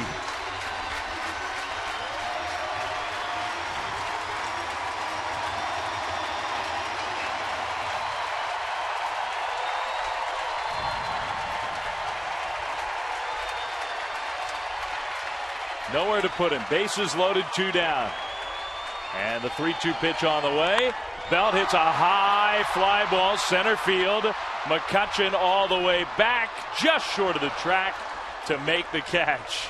He gave that one a pretty good ride and came up just short. 1-0 still the score.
One 1-0 Giants lead the Pirates as we head to the 6th inning here in beautiful San Francisco. It is time for our Solar Company electrifying play of the week. We go back to Tuesday.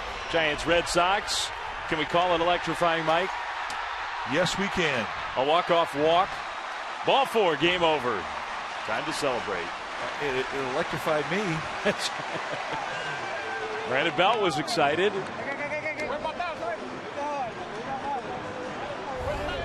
Marco Scudero got credit for the game-winning run batted in.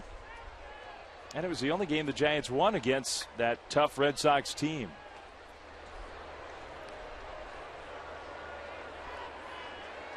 And now the Pirates against Ryan Vogelsong. Jordy Mercer was at the plate when the 5th inning came to an end. Takes a big curveball, strike 1. Big curveball, such a great first pitch. If you have the command to throw it over for a strike, because nobody's going to look for it. They're going to sit on a fastball. They'll look either in or out. maybe a breaking ball, a slider, but not that big slow curveball. Locking a lot of guys up. Ground ball, foul. Maybe Yasiel Puig would look for it. Well, you're right. League hasn't quite got him figured out yet. Puig is continuing to be he's a polarizing guy. He does a lot of great stuff.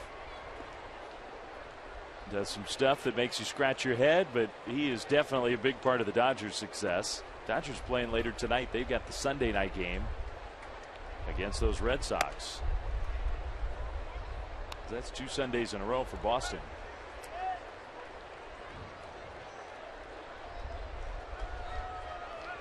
One and 2 to Jordy Mercer.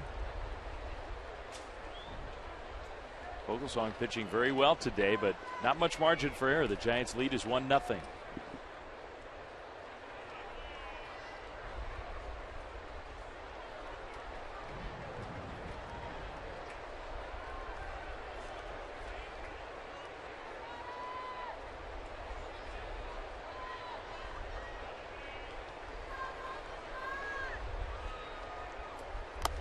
That one hit him. Came inside and it hits Mercer. No, that's a mistake. You get a guy leading off and then you have him in the count 1-2, and you lose him by a hit batsman. You're mad at yourself.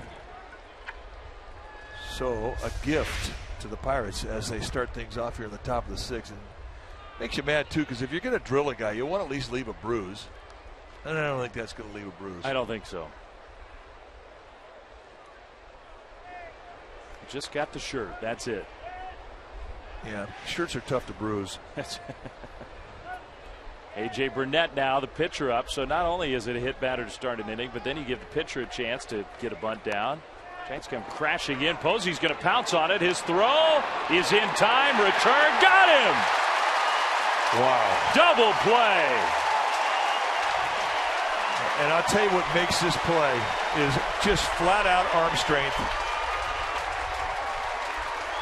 It's a mistake when you drop it out there in front of home plate and you allow a catcher to make the play. But Posey throws a bullet down to Crawford, and Crawford makes a turn. And watch him lean to his right and then rifle a throw over to Arias at first base. And this just is testimony to great arms. 1, 2. And that, my friends, is a big league double play. 2-6-4. So that kind of gets rid of that mistake of hitting the batter to start the inning. All forgotten. Strike 1 to Jose Tabata. That was fun to watch.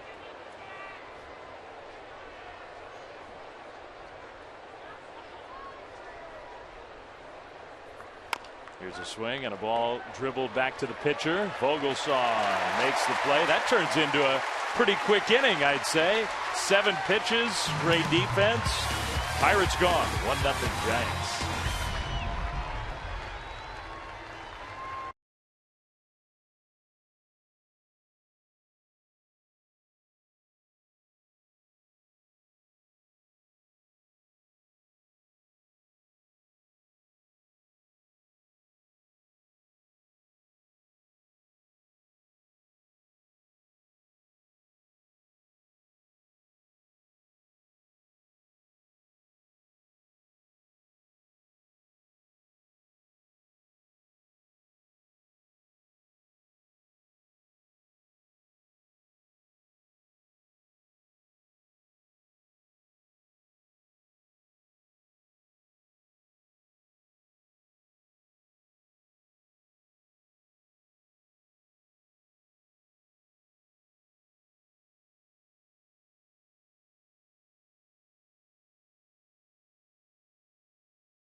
Bay Area is brought to you by Xfinity, home of the most live sports. Beautiful Sunday by San Francisco Bay. 1-0 Giants leading, going to the bottom of the 6th. How about the defense in the top of the 6th? Well, it starts off with this double play. It goes 2-6-4. A bullet that Crawford really makes the play. To catch it off balance and to quickly set his feet below him and then get off a sidearm bullet to first base. It's just a great play. So Buster, who's had a very nice game defensively, gunned down a runner trying to steal with a perfect throw, made that play to second.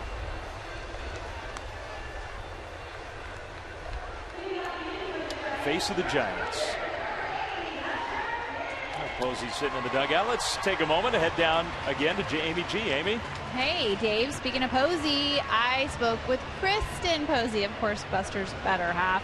It's a new Diamond Girls. It's brought to you by Acura, and it is available right now at csnberry.com. Find out how they met. It's a super cute story, and Kristen also talks about adjusting to the recognition of being a Posey. It's a good one. Diamond Girls, csnberry.com. Dave? Great mom of twins, Kristen Posey. So we'll look forward to seeing that. Thanks, Amy. Hunter Pence to lead off, bottom of the 6th, 1-0 Giants. Fastball for a strike, going one. A lot of two-seam fastballs now from Burnett. I mean, he's been pretty much staying with that thing since the first inning, but now it's been pretty much all two-seamers. Slider for strike 2 with the foul ball.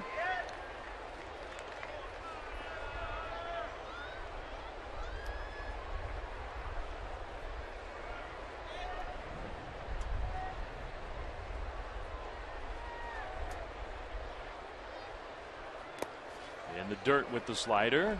Pence takes that one. Pence is 0 for 2. He has not looked real comfortable against Burnett in his 2 at-bats. And A.J. Burnett has a tendency to do that. When he came up with the Marlins, I mean, he was just totally nasty. He was wild. He pitched that no-hitter. How many did he walk in that no-hitter he had with the Marlins? It was a very high total. One of the highest walk totals ever for anybody who threw a no-hitter. Won a World Series with the Marlins. Went to the Yankees. Was sort of a disaster there. Has come to the Pirates. He's just been outstanding for them. Well, you know, his role has changed. I mean, when he first came over to the Marlins, I mean, he was the homeboy. And then all of a sudden you sign a big chunk of change, you become a mercenary, and you go into New York, there's expectations when you take the paycheck. And, you know, that was a difficult transition for him. Now he comes over to Pittsburgh, and he's a 14-year veteran. He's a guy who's got playoff experience. He's weathered the storm of New York, and he really has been a great presence in that clubhouse. He has been. You talk to the Pirates, and they consider him a leader. He's one of the leaders of this team. He walks Pence to begin the bottom of the 6th. Giants trying to add to a 1-0 lead. That no-hitter, we did a little quick check. He walked 9. He had the no-hitter in San Diego against the Padres in 2001. So it was a long time ago, and he was a young pitcher in Florida. He walked 9. I guess the pitch count really wasn't much of an issue that day. I don't think so. Things have changed in 14 years. Well, what year was that? We'll have to look that up and see how many pitches he threw in that no-hitter. 2001. Wow. 12 years ago. I walked 9 one game against Houston at the Astrodome. How'd that feel? Dave Pallone was the umpire. Had a strike zone like Lance Parksville's today. Not good. I didn't throw a no-hitter. Let's put it that way. So it was the umpire, huh? Pence, he was leaning and just got back to the bag. Oh, I thought they had him. Yeah, me too. So did Garrett Jones. He was leaning the other way. Such an advantage to have a left-handed first baseman because they could put a slap tag on a guy going back to the bag. Very close. Yeah, I think he got back. Vic Carapazza, the first base umpire today. He's done a good job over there. Strike 2 on the foul ball. He just missed that one. He threw out, we looked it up, 129 pitches in that no-hitter. So that's not as high as I would have assumed. No, I'd have thought 140 or something. Yeah. But he has, I mean, over the years, he's awed us a few times with just the pure electricity of the stuff that he'll feature in a game. He has never lacked for stuff. He's still got it all these years later. 0-2 to Sandoval.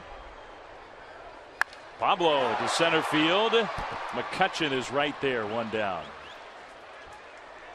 I think you were on that one, Mike. Good swing. He just missed the pitch prior. Put a good swing on that one. Yeah, he had good balance in that swing.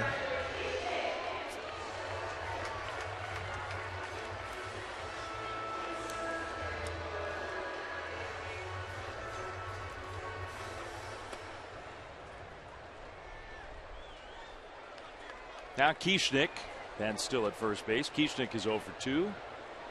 The Giants are still waiting for some power. They really haven't seen any power numbers from him yet. And in the minor leagues, I mean, he had 23 home runs, had 110 RBIs in 2009 in San Jose.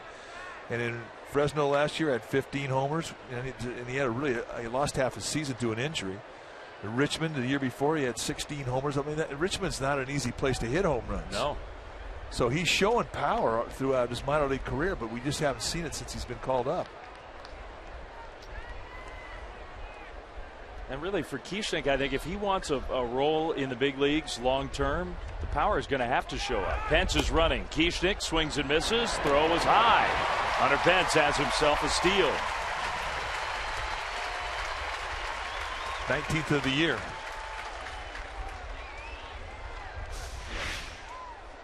Almost slid right past the bag.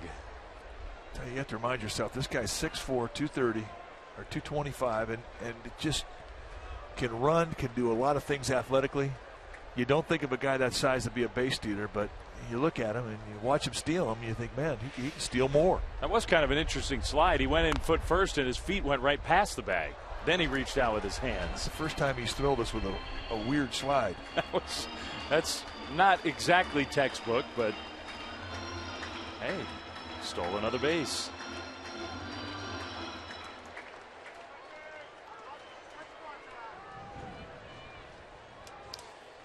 He's in scoring position now.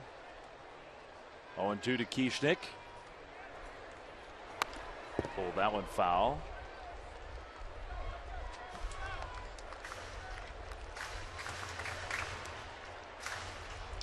We use that term scoring position if you're in at second base or at third. And it's not really the case for everybody that you score on a base hit to the outfield from second base, but with Pence it's definitely true.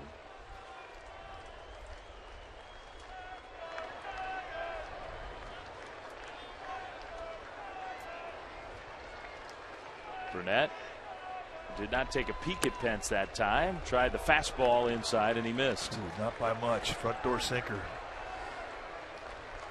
Burnett, he thought he had strike 3. He had that pitch called, that same location called strike twice in the previous inning. Good pitch.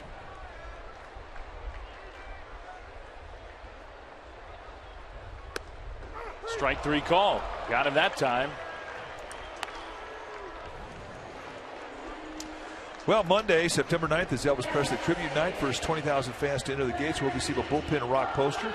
There's also a special event package for this night that includes a ticket to the game versus the Rockies and an Elvis Presley Giants bobblehead. Go to sfgiants.com/special events. Remember, you need to get the ticket package to get the Elvis bobblehead. Sergio needed a little more glue on the wig there. It was starting to come off.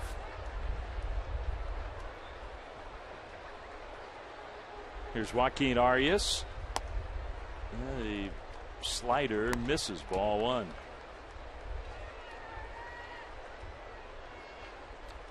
Oh for 2 against A.J. Burnett. Giants a hit away from adding to their 1-0 lead.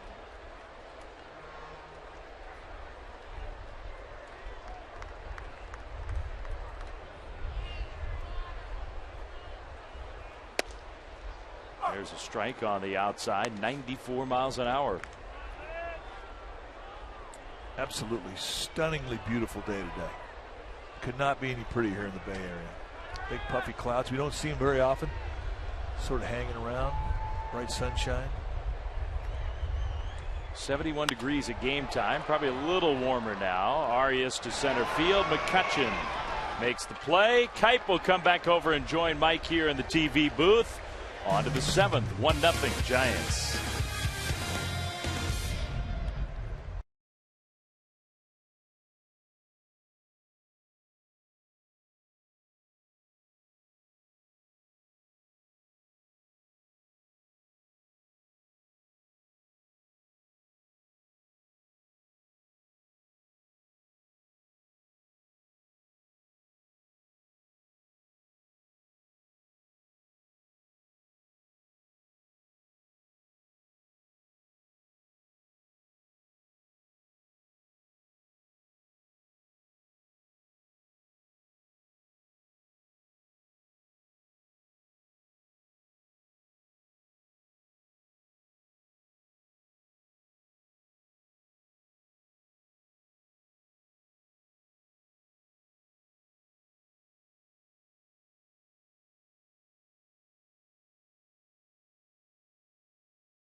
Toyota dealer. And 2-6 full innings of play. Pirates no runs, 1 hit, no errors. Giants 1 run, 5 hits, no errors. It has been a good old-fashioned duel between Burnett and Vogelsong, and Vogelsong has outpitched A.J. Burnett. The only run came in the 3rd inning with a 2-out RBI by Buster Posey, who's 1 for 2. And that is your Toyota game summary. 1-0 Giants, top of the 7th. Here again, Dwayne Kuiper. All right, Mikey. So this will be as if Vogelsong really needed a test. But it is the spot in this Pirates lineup that you got to be careful with. It'll be Walker, McCutchen, and Alvarez. Walker has bounced out twice to Joaquin Arias. And he skies one to right. As Pence eventually will catch this when it comes down, and he does, for out number 1, and that's a thank you very much.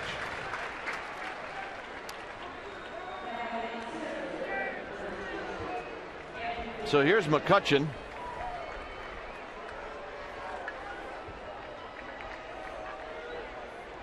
McCutchen is lined out twice, once to third and once to left. He's been the one guy who has not been fooled by the mixture of speeds that Vogelsong has thrown at him.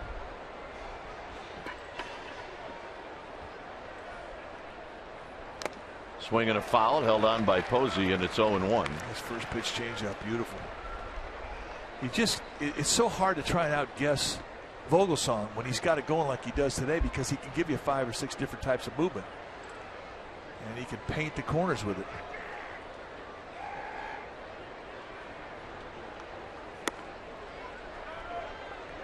And when he misses, the miss sets up the next pitch.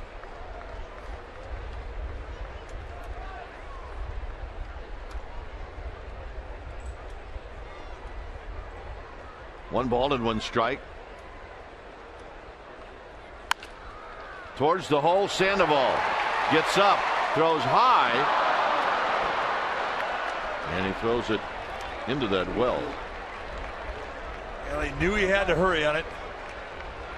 Because it's hard to throw an over Belt. Belt 6'5" with a boarding house reach. You're right. But look at the play. I mean, his defense has just been stellar in this series. Gets underneath it. There's the push. So it winds up being a single and an error on Sandoval, which allows him to get to second. And that's too bad, because that would have been the play of the series, and he's made a bunch. Well, you could see it almost looked like he didn't have his feet under him when he made the throw. And perhaps he hurried it a bit, anticipating that McCutcheon was going to get down there a little bit quicker. So here's Alvarez. Alvarez is 0 for 2. And the first pitch is high. 1 ball and no strikes.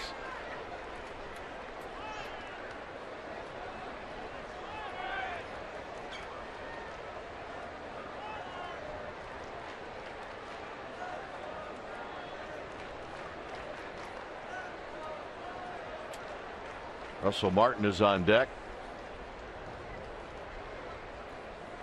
Overshift is on as there's a strike. It's good for Crawford because he doesn't have to jockey too much to keep McCutcheon close at second because he's playing right behind him.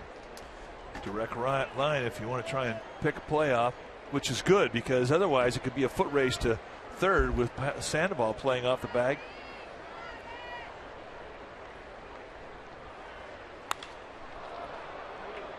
Pence going back. He's going to put it away. As you could see, Vogelsong really got the legs out from underneath the swing by Alvarez. That's what he's done all day. Next pitch for Vogelsong will be number 85, or 84 rather. Take a look at the lean, just getting off his back leg, getting the reach in his swing. And once you do that, you take the sting out, and he loses his power.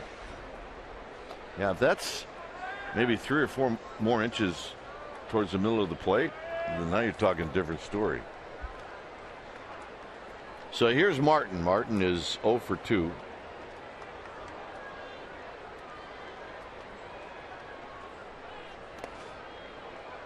Spins a breaking ball low and away. 1 ball and no strikes.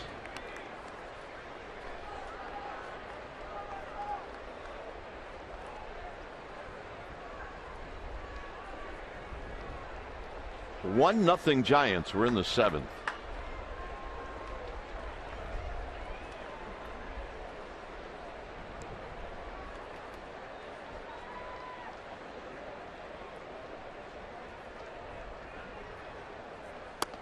And a strike to even the count. Saw a note, Mike, about the White Sox and Rangers today. I guess they were having some the White Sox were having some problems with the umpiring crew. Mark Parent took out the lineup card today, and he didn't make the game. Well, that's a rough day. He got thrown out while exchanging the lineup cards. That's a good way to make your point, I guess, but it's gonna cost you. Another strike to Russell Martin. He doesn't think so. It's 1 and 2. Well, it's the first time it's been called a strike today, so Russell Martin would know that, having the at-bats and being the catcher all day.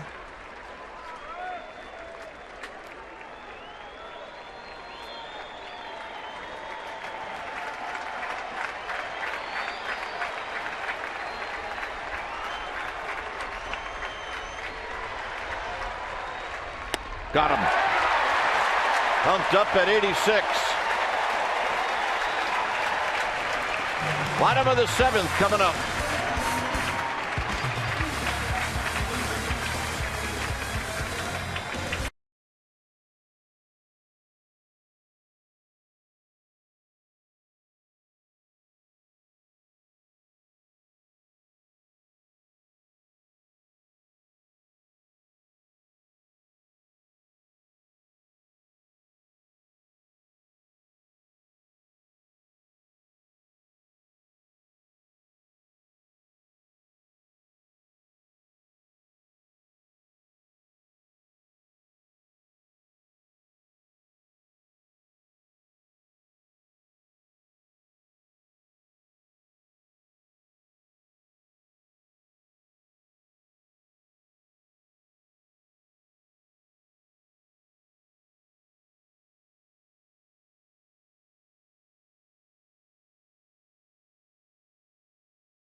Giants as we go to the bottom of the 7th inning. We're going to say goodbye to Joe Lagaz. Joe has been here for quite some time. He's the marketing and entertainment manager. You might recognize Joe. All the on-field ceremonies, Joe is the gentleman instructing everybody, including us, if we're in charge of the ceremonies, to stretch it, speed it up a little bit. And he was great, and I'm going to miss Joe, and I know you will too. He was fantastic. Yeah, we like Joe.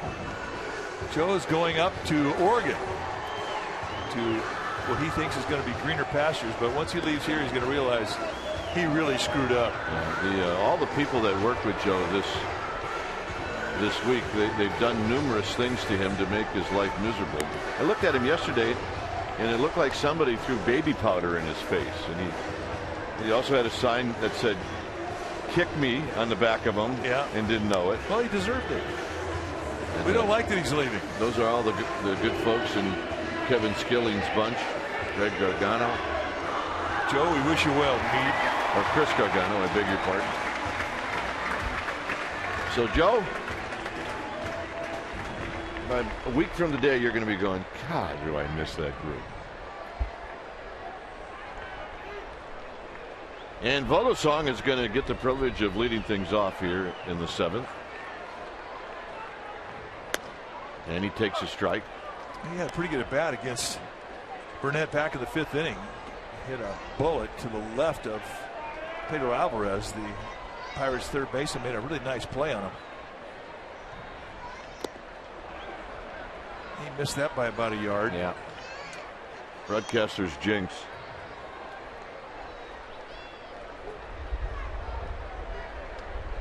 Actually, not really. You're just stating a fact. Yeah. 0-2 pitch to Vogelsong. So the 5th strikeout now for A.J. Burnett. Enter to win a road trip with Lucille at sfgiants.com/Virgin Sweepstakes. You and a guest to be flown to 7 Giants games in 3 cities. On your flight from San Francisco to L.A., you'll be joined by the one and only Lucille. So check out all the details at sfgiants.com/Virgin Sweeps.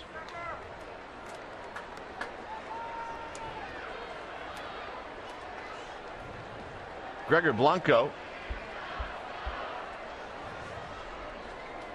Blanco's been on base twice. He scored the only run for the Giants. And he runs up and he takes the pitch high.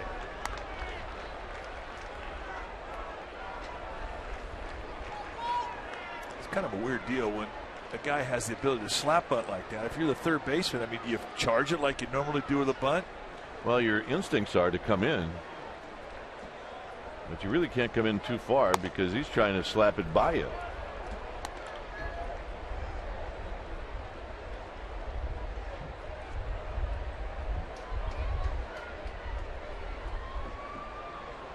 One ball and one strike.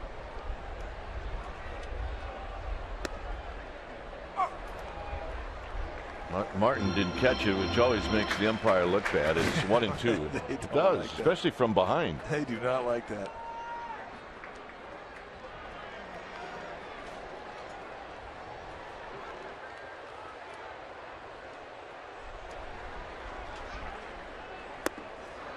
And Blanco is gone.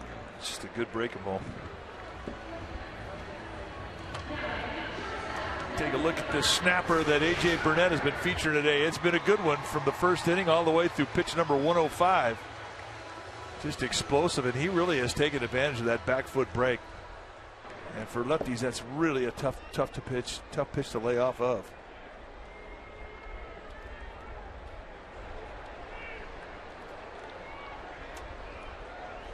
So here's Crawford.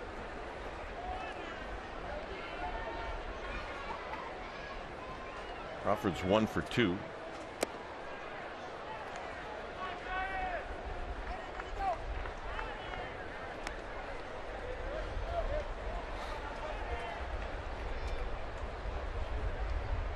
(106 pitches for A.J. Burnett. Hit on the ground to Jones. Jones will underhand it, and that'll end the inning. Great inning for Burnett. In the 8th inning, Vogelsong coming out. Jones, Lambeau, and Mercer.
The San Francisco Giants. It may not be reproduced or retransmitted in any form, and the accounts and descriptions of this game may not be disseminated without the express written consent of San Francisco Baseball Associates, LLC. Stay tuned immediately after Giants baseball for Esurance. Giants postgame live. Highlights, reaction, analysis. It's all coming up right after the game. Well, the situation here, Vogelsong goes back out, but Bruce Bochy has got Santiago Casilla getting loose in the bullpen.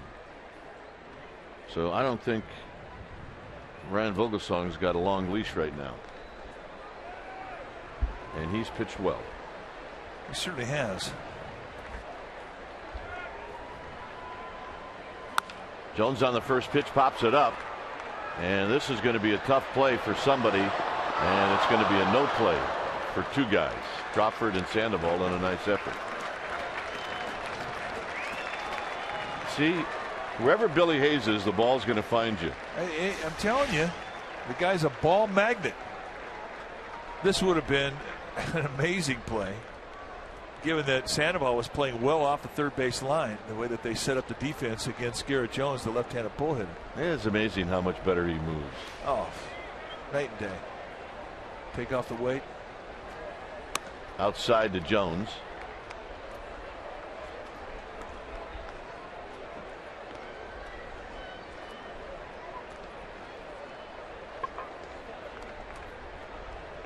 Lambeau on deck. 1-2. So Vogelsong keeping Jones off balance on that swing. There you see Casilla in a 1-2-3 game, or 1-2-3 inning in last night's ball game.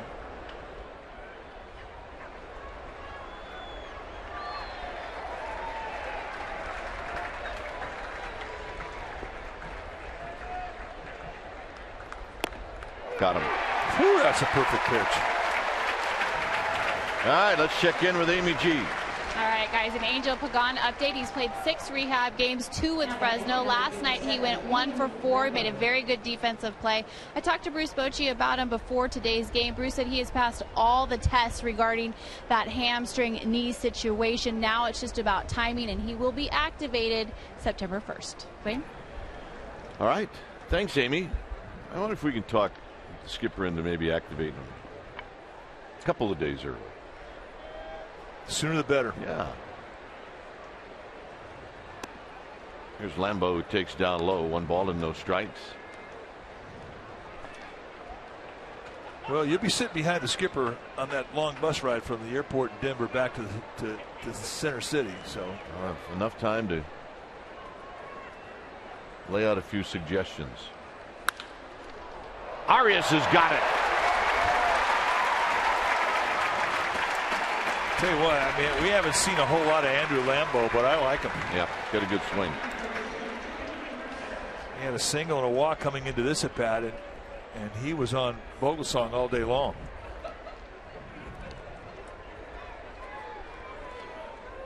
Good name, too.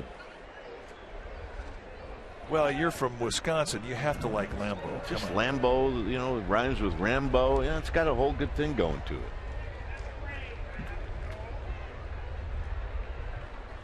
Mercer. Foul.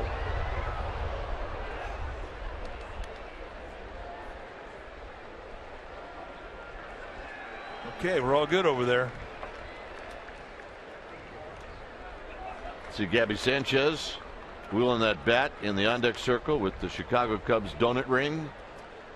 They're Pirates. They can't help themselves. They have to steal. Oh, my goodness. At least it was a Cubs donut ring last night. They might have pulled out a Sharpie and touched it up just a little bit. 1 ball and 1 strike.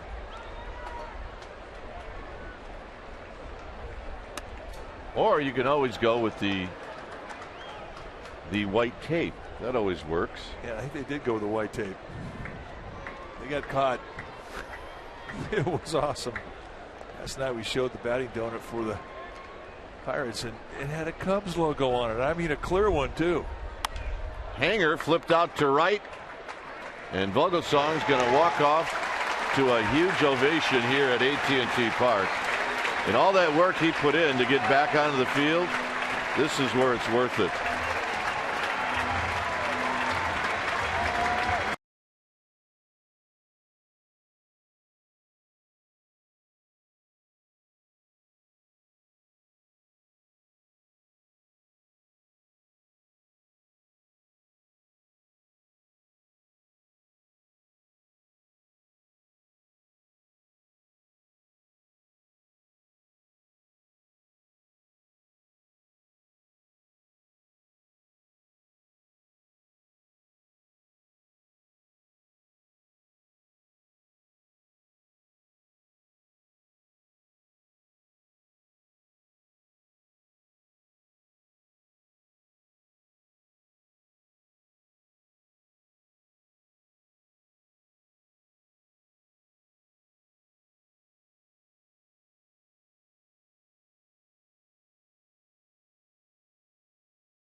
Some of the sights and sounds of this 1-0 game with the Giants on top is Burnett to Posey. And Buster Posey wraps it on the ground foul past Brandon Belt, and it's 0-1. So Romo now up in the Giants bullpen as Santiago Casilla will sit down.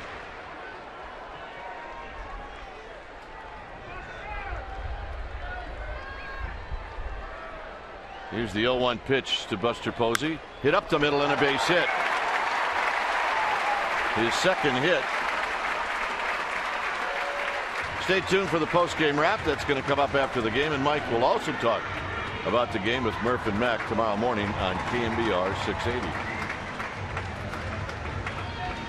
Murph will be back from his vacation.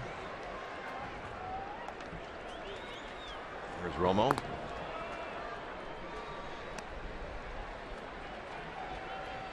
So here's Belt. Belt had a long at bat against Burnett with the bases loaded and 2 outs in the 5th. Hit a ball very well, but just not deep enough. Hit it into deep left center field. Rolls this one. Jones kicks it around, but it kicks off of him right to the pitcher Burnett, who was moving towards the bag. Well, it winds up going 3-1, an unusual 3-1 at that, but it is a productive out. As Garrett Jones comes in, he tries to short hop this thing, and it turns out to be a perfect one hopper to A.J. Burnett, who's coming over to cover first base.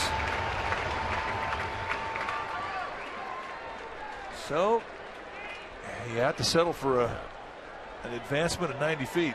And they don't work on that. So. No. Although, come to think of it, they probably should. That's a pretty slick looking play.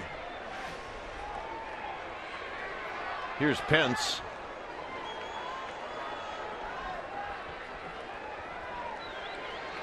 Pence is 0 for 2. I'll say this about Burnett. Pence has gotten strike 1 and strike 2 a lot to Hunter Pence.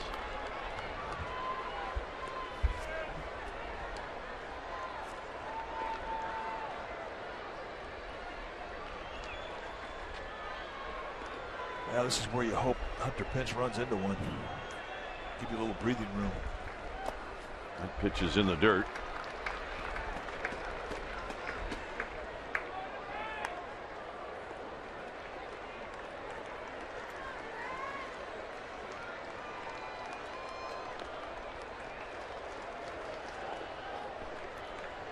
Posey at second with 1 out.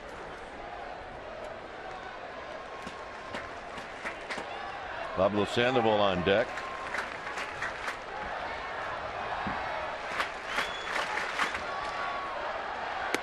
Way outside, 2-1.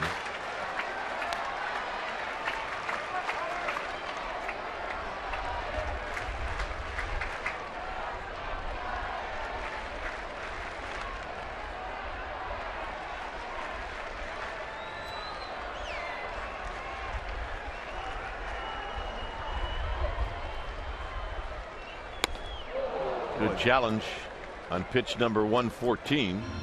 Humped up a little bit of an elevator at the belt outside corner, and he 93 right through his swing. And that right there made Hunter Pence take a walk, because that's his happy zone, and he just swung right through it. See the lefty Watson.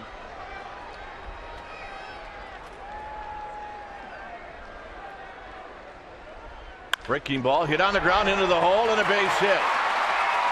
Posey had to freeze. Pence for the base hit. Now runners at the corners for Pablo Sandoval.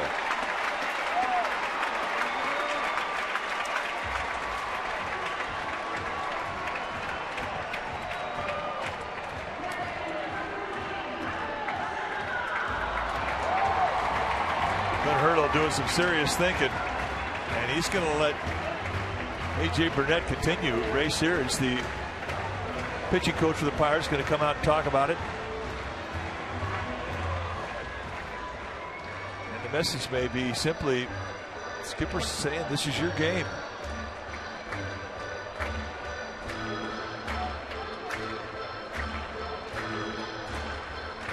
Well, Giants leave home tonight and head into Colorado, where tomorrow they're going to take on the Colorado Rockies, first of 3.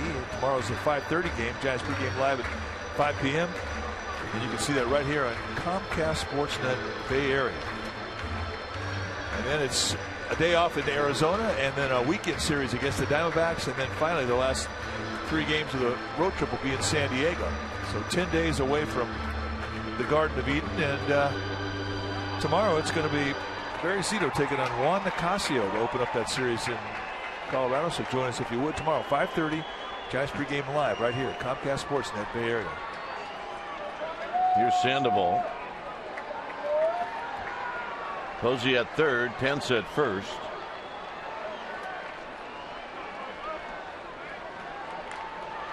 Sandoval hit a ball well into center field that was caught by McCutchen. He does that here. The Giants pick up another run.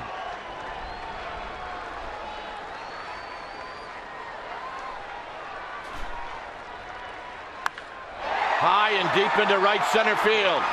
On the move is Lambeau, and it is off the bricks. Posey scores. Here comes Pence. He's going to score.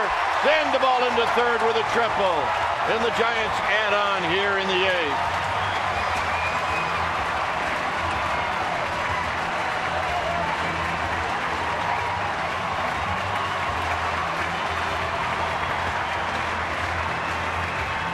And now Quinn Hurdle comes out.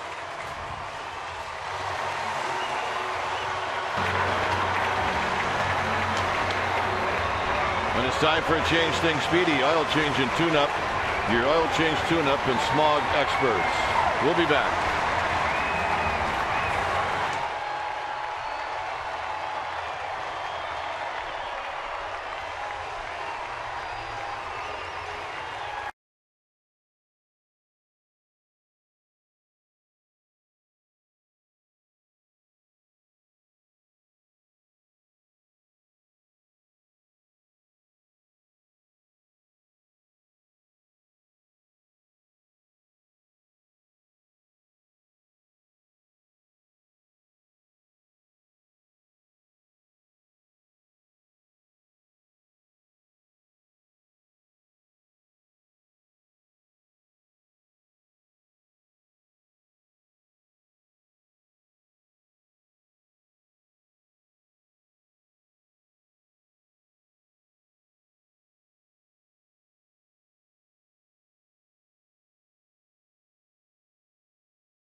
In the eighth inning.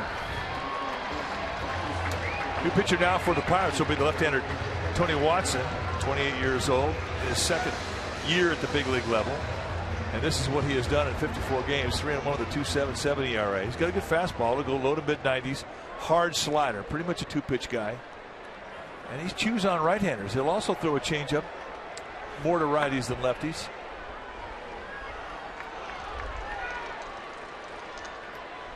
This is Francisco Peguero, who's pinch hitting.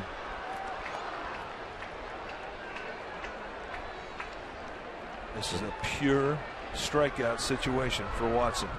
See, the infield is playing in. You see the numbers for Peguero in Fresno.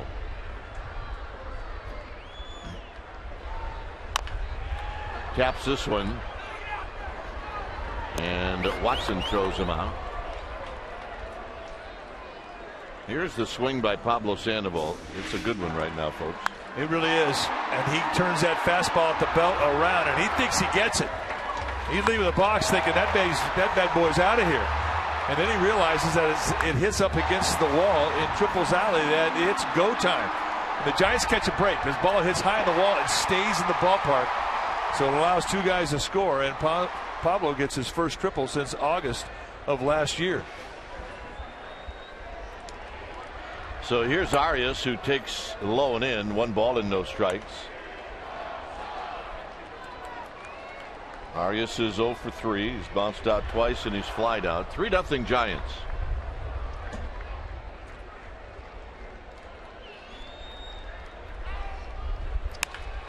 A shot down the left field line, a base hit. Sandoval's going to score. Arias has got a double. And it's 4-0, and now maybe Romo sits down. That's exactly what happens. The It's a 3-run game. That's a save opportunity. It's a closer game. If it goes beyond that, he is out of it. And let's watch the 4th run here. A fastball middle in at the belt. And Arias, who swung the bat well in this series, rakes it right past Alvarez. An easy score for the Panda. A nice 2-out at bat with runners in score position. That's the money at bat.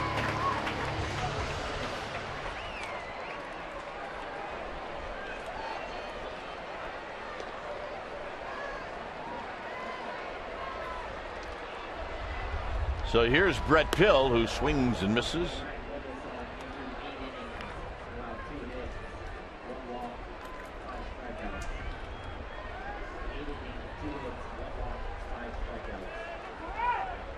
So Pill, an opportunity with Arias at second base.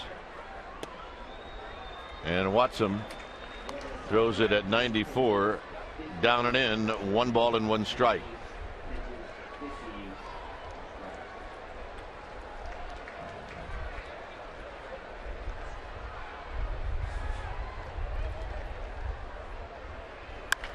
Pill on the ground. It'll be Mercer who's got it, and that'll end the inning. Giants score 3. The big hit to Panda and the triple. Nice. 4-0 Giants.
After Giants postgame live, and today at 6 p.m. And where is it at? Well, it's right here in Comcast Sportsnet Bay Area. Giants highlights, 49ers Vikings preview, and the latest on the Raiders quarterback situation. 4-0 Giants. When it's time for a change, think Speedy. Oil change and tune-up. Your oil change tune-up and Smog experts. So Sandy Rosario being asked to close this one out by Bruce Bochy. 36 times he's been in games for the Giants, 3-1 with a 2.68 ERA. Sorry, with a low 90s fastball, a slider, and a changeup.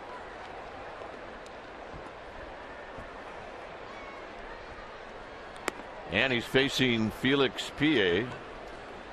And he threw one pitch and found out that it's a pretty small strike zone on that outside corner to the lefty, something that Ryan Vogelsong had to deal with all game long. And he did hold his composure.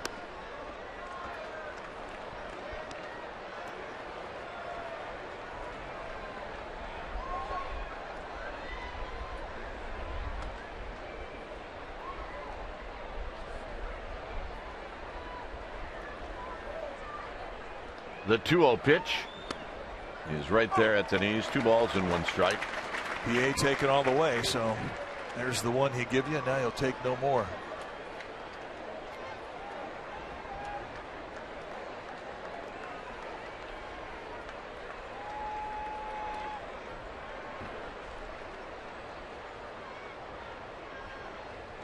And he shoots this one into center field for a base hit. The Giants, well, they get on a plane, they'll go to Denver. The Pirates will go home, and they'll have a day off tomorrow. And Romo now back down to the bullpen. Such is the life of a closer.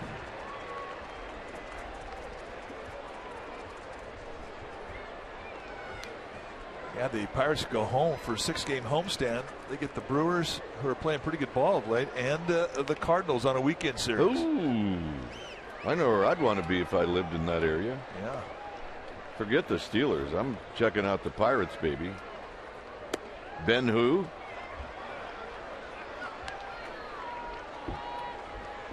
One and 0 to Jose Tabata.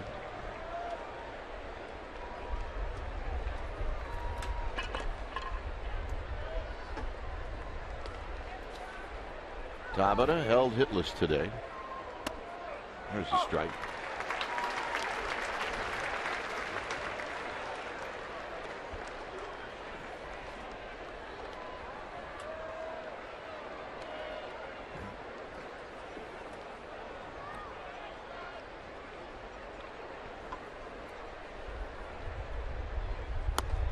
Swing and a miss. 1-2. You got 95 out of that pitch.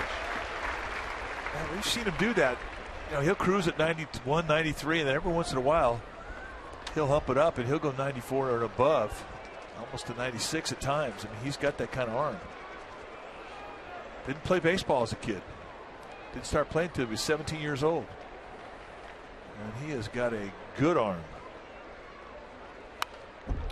And this is foul back. It's 1-2.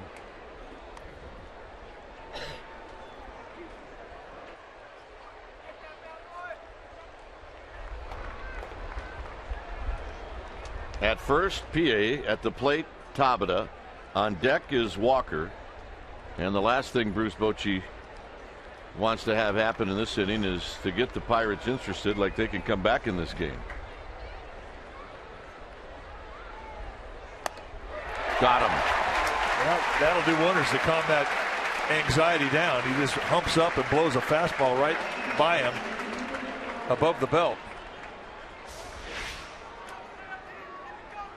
Just country hardballing. Sit down.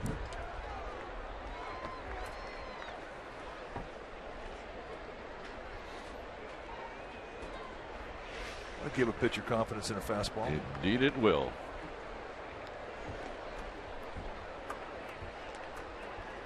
Here's Walker. Walker takes a strike. Walker 0 for 3, 2 ground balls and a fly ball.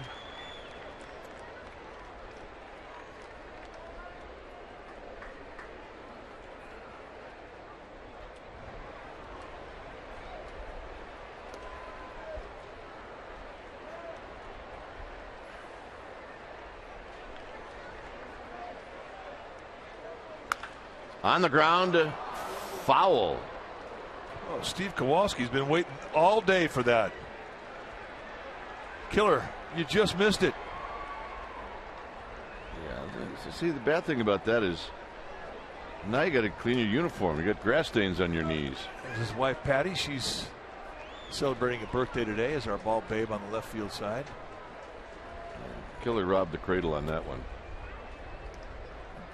I think it was the other way around.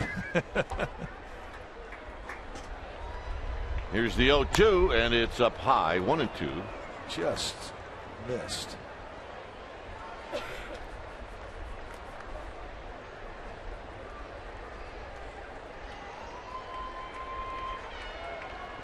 One out, one on. Giants with a 4-0 lead here in the ninth.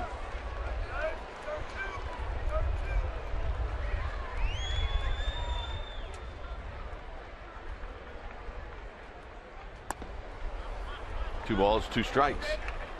There's 95 on the velocity.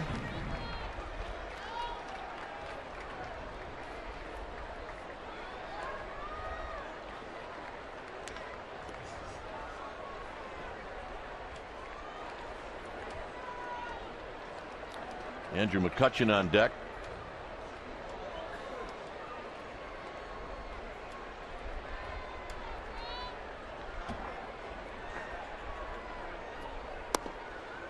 3-2.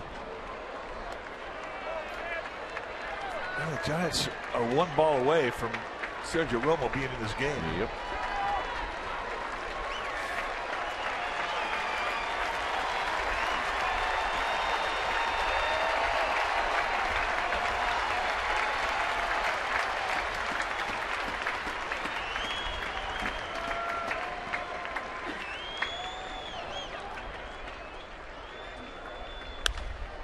Hit out to left for Piguero.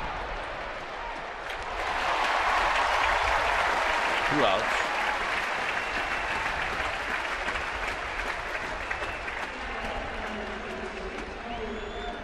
So a nice comeback there for Rosario. Once you start an inning here with a 4-0 lead, you do not want to give that ball up to somebody else coming out of that bullpen. And it is a fun thing for a reliever to close out a game, get that last out. But in order to get it, he's going to have to get the best Pirate. And that's just this gentleman right here. Yep, he's got 1 hit. He's hit the ball hard 3 times.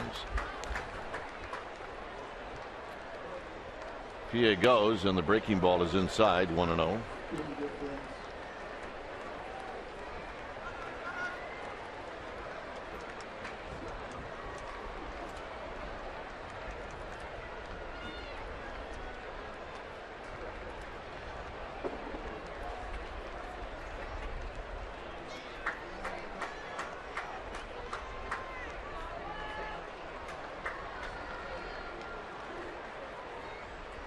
Rosario taking a lot of time. Now he's ready. And the 1-0 pitch to McCutchen is outside. 2 balls and no strikes. Just a little bit outside.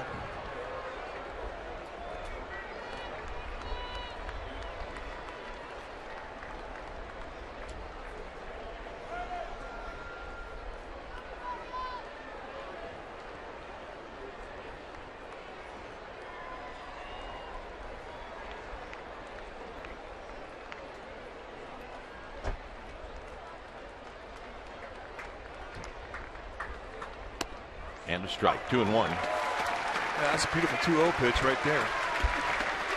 It's not something that McCutchen was looking for. Nasty slider with some fuzz on it. You don't have a tendency to look for those, especially when you don't know a guy.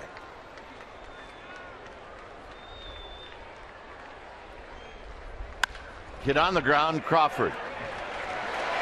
And that's the ball game. So the Giants come back after dropping the first 2 in this series. And overall, they go 3-4 against this good Pirates team. And it's nice to end, Mike, this homestand with 2 wins. Well, it really is. And they even up a series against a very good Pittsburgh team. And in order to do it, they had to play good defense. They had to get good pitching. And that was the key in today's ball game. Ryan Vogelsong was stellar. Final score, it's the Giants 4 and the Pirates 0. Esurance Giants postgame live with interviews in the wrap is coming up. But first, let's go to the Sportsnet Central studio for an update.